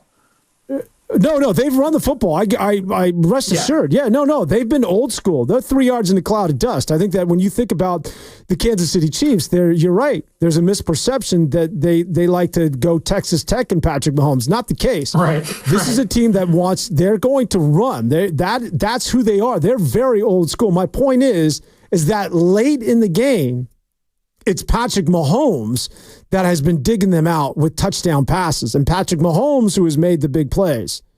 And so I think that if that's your recipe to win, it's going to come up and bite you in the butt because you cannot go through an entire season like that. So my point is that there's two ways of looking at this. If you're a Kansas City fan, you could say, yeah, we have not played our best football. And we've won some games that maybe we could have lost. And so now because of the extra rest, the bye week, we're ready to play our best. We're ready to blow somebody out. The percentages are saying it's about time that we play and put together 4 good quarters and Patrick Mahomes becomes Patrick Mahomes. Or the other way to look at this is that you have been a team that's been masquerading and been getting away with some wins that only you do because of Patrick Mahomes, and that eventually you're not only going to lose a game, but you're going to lose a game convincingly to a good team. And I think that day is tomorrow. Because I think Brock Purdy and the 49ers are going to dispel a lot of the myth that is the Kansas City Chiefs. That this is a team, and Patrick Mahomes, if he's within a touchdown or 10 points late in the game, you're going to lose. Like it's Tiger Woods back in the day, circa 2009. And if he's in the hunt on Sunday, you're going to lose. I think at some point, that's all going to be thrown out the window and dispelled. And I think tomorrow is the day where the 49ers put together, because the 49ers, it's a good football team, and they haven't played really their best football. And I think that you're just seeing slowly them taking steps in that direction and getting they're still not entirely healthy, but getting healthier. And I think that the confidence with Brock Purdy, and I think that this team is just, look, I could be wrong, and a lot of this is just gut, but I think that a lot of this is just I really do think that the takeaway and what you're going to see from the ESPNs, the Fox Sports, and just sort of the national shows, the national takeaway is we're going to be in Brock Purdy mania for about a couple of weeks or a month now. And I think that Brock Purdy is going to take over the reins as being that guy. And I think tomorrow is going to launch him because there's going to be such a big audience and because his opposite number is going to be Patrick Mahomes. Well, and this game, it means so much, yes, to the fan base for sure, but I have a hard time believing San Francisco views this as just another Sunday, and I get you kind of have to. You can't get caught up in the emotions, but last year, San Francisco, when they lost to Philadelphia in 2022 in the NFC Championship game, Brock tears his UCL. It's a disaster. It's a bloodbath at the Link. San Francisco walked into the Link last year with their emotions on their sleeve, wanting to make it a point that we're going to walk in there and take it to you. And they destroyed Philadelphia, sent them on this catastrophic end to their year. And I want to see that San Francisco. And, of course, you want to see it when it actually matters, not in Week 7 of the NFL season. But the Chiefs have been a thorn in their side, or at least on the opposite side of the field, through so many monumental games in Kyle Shanahan's tenure. 2018, Jimmy G tears his ACL against Kansas City. In 2019, you lose a Super Bowl, you blow that lead. In 2022, Christian McCaffrey makes his debut. Brock Purdy comes in relief for Jimmy Garoppolo. You lose that game handily. Now last year, another Super Bowl loss. There has seemed to have been the Chiefs are there every time San Francisco has this emotional, monumental loss or a change in their season. And now this year, it's Ricky Pearsall's debut. And Dan, maybe you're saying it's Brock Purdy's coming out party for the world nationally. I will say this, that every time, or at least the last few times San Francisco has played Kansas City, you go back to 2019 in the Super Bowl, they pick off Mahomes twice. The defense does their job. It seems like they're going to have that win. They obviously lose, but in 2022, Talanoa Hufanga picks off Mahomes in the first half. Things are tight before halftime, and of course, things fall apart in the second half. And then last year in the Super Bowl, San Francisco has a lead, or at least it's tied. Jair Brown picks off Mahomes coming out of halftime, and you're like, oh man, Mahomes every time, or at least the last few times, has been almost giving San Francisco every out to win this game handily. So I guess if you want to be optimistic on this, which I think Niner fans are, they believe they have a chance, which they certainly do, that Mahomes is playing the worst football he's ever played.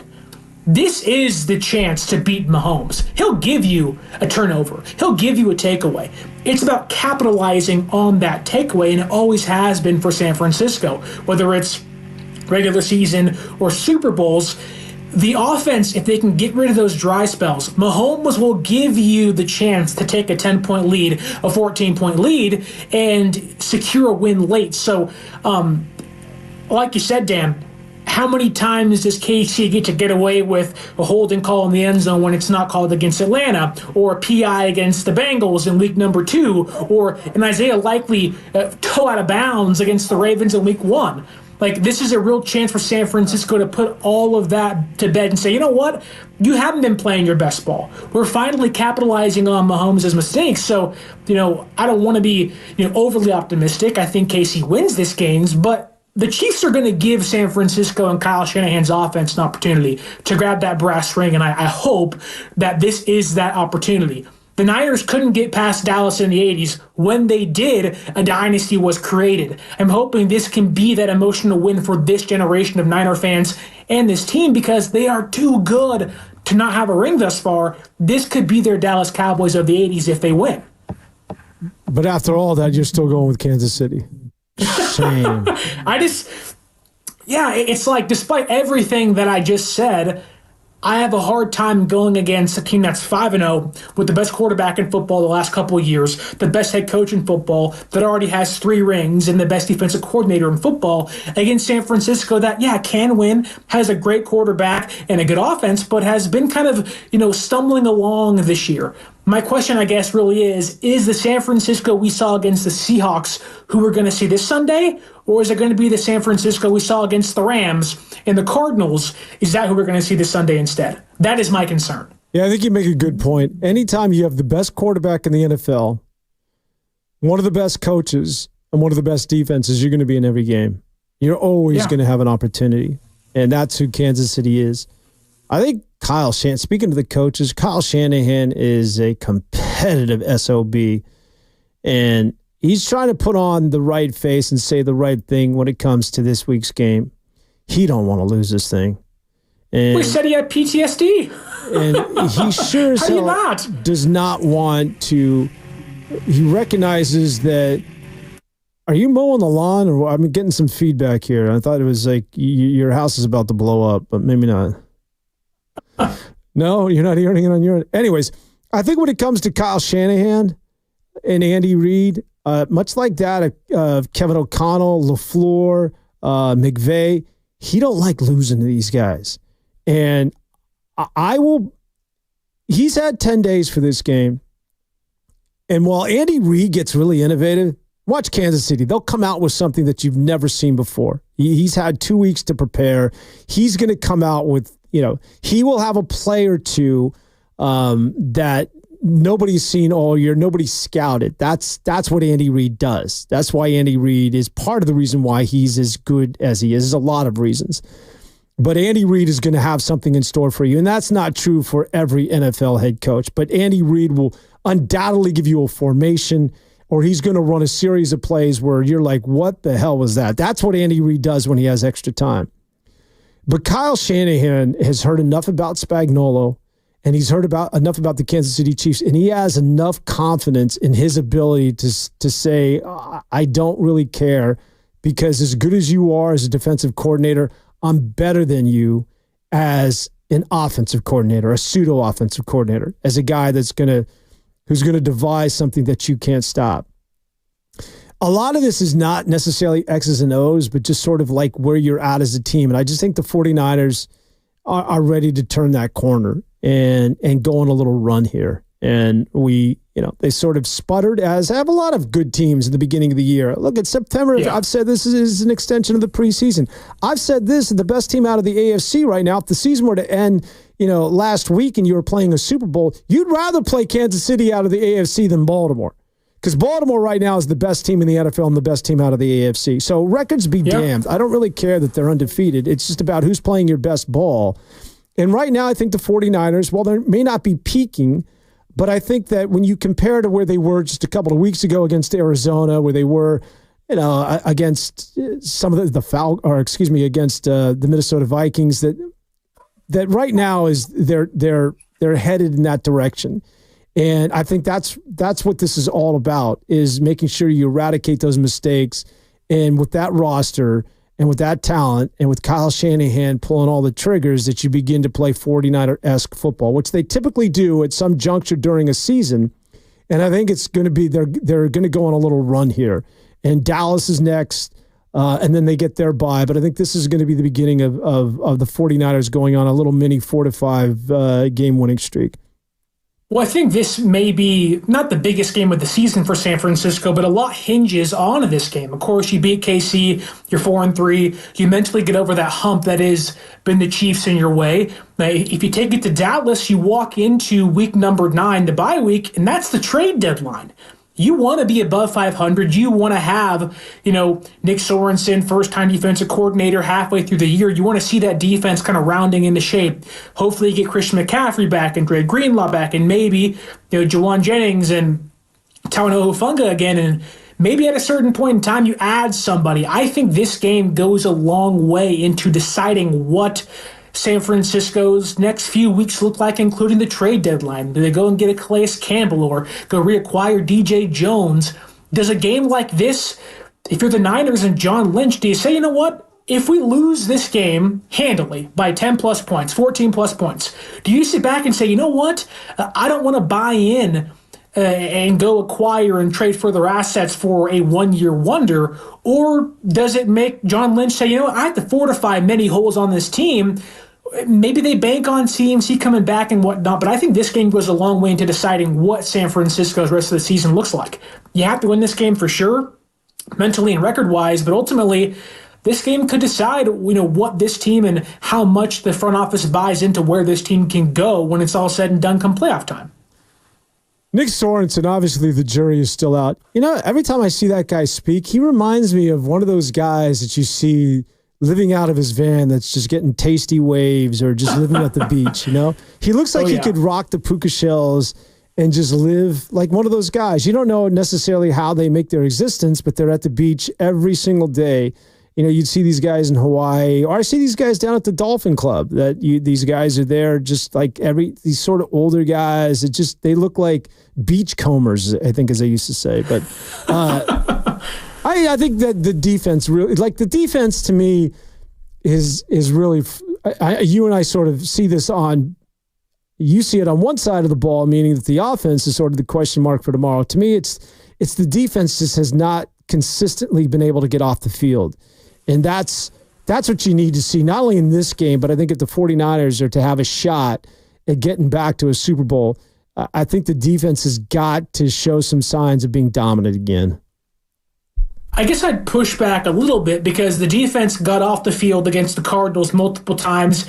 Even when the Cardinals took that lead, they held them to a field goal and gave the offense a chance. The offense couldn't answer. Brock throws a pick. Against Seattle, the offense kind of goes through dry spells, and who comes up with the big pick again? Renardo Green to help San Francisco's offense get in the end zone. So I think San Francisco's offense, while can be the reason they win for sure, I think more than the defense will be, but they are the ones that have to answer the call. They have not lived up to potential just yet, where the defense with rookies playing cornerbacks and third linebackers and rookie safeties and backup defensive linemen have done their job the last few weeks, and I think the offense has to answer that call if they want to win this game. Yeah, I think that you mentioned Kyler Murray and you talked about Arizona. I think that the loss to Minnesota, I think now that you look at it, like Minnesota's could be a legitimate team and Sam Darnold is that guy, and the loss to Los Angeles, the Rams and Sean McVay, they've had an asterisk next to that game and beating the Niners for some time, although it shouldn't have happened. But the one loss to Arizona is probably the one that's going to stick with them. That's really inexplicable because I think Kyler Murray, you talk about giving guys extensions, that was a waste of time. Like that, the reason I have no idea why that guy got money to play quarterback in the NFL. I love Kyler. Kyler's so good. Are you serious? He might have the worst attitude. Like there's not more of a distant guy on a football team, I think, than that of Kyler Murray. You like the little guy? You like him and his bold legs? Like you're down with Kyler Murray? Well, first off, Boomer Sooner for life. That said, I think he's one of the most underrated quarterbacks in football. I get the Call of Duty jokes, and they have the clause in his contract, but Kyler is what most people want in a quarterback. He's just tiny. He's got the arm. He's got the legs. He makes the big plays. And against San Francisco on a fourth down, he just said, hey, screw it. Someone go up there and catch it, and gave his guy a chance, which is how they won that game. So I think Kyler, if he was 6'2", 6'3", we'd be having a different conversation about him. The man is void of a personality, much like that of Tom Brady. Those two should sit in a room and interview one another. How you doing? Well, how you doing? Hey. Get no views. Captain Boring. All right, we got to say goodbye from my man out there. And where are you from again? Where are you living? Where are you hiding out?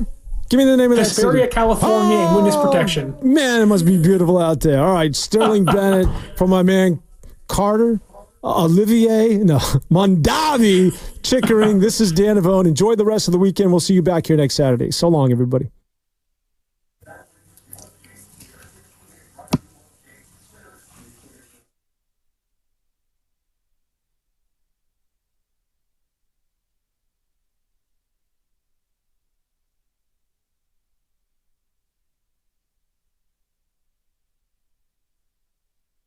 Injuries for the game: Matt Wright will be out, Jake Moody will be out, Jawan Jennings will be out, Kevin Givens questionable, Luter questionable, and Ricky will be activated full go.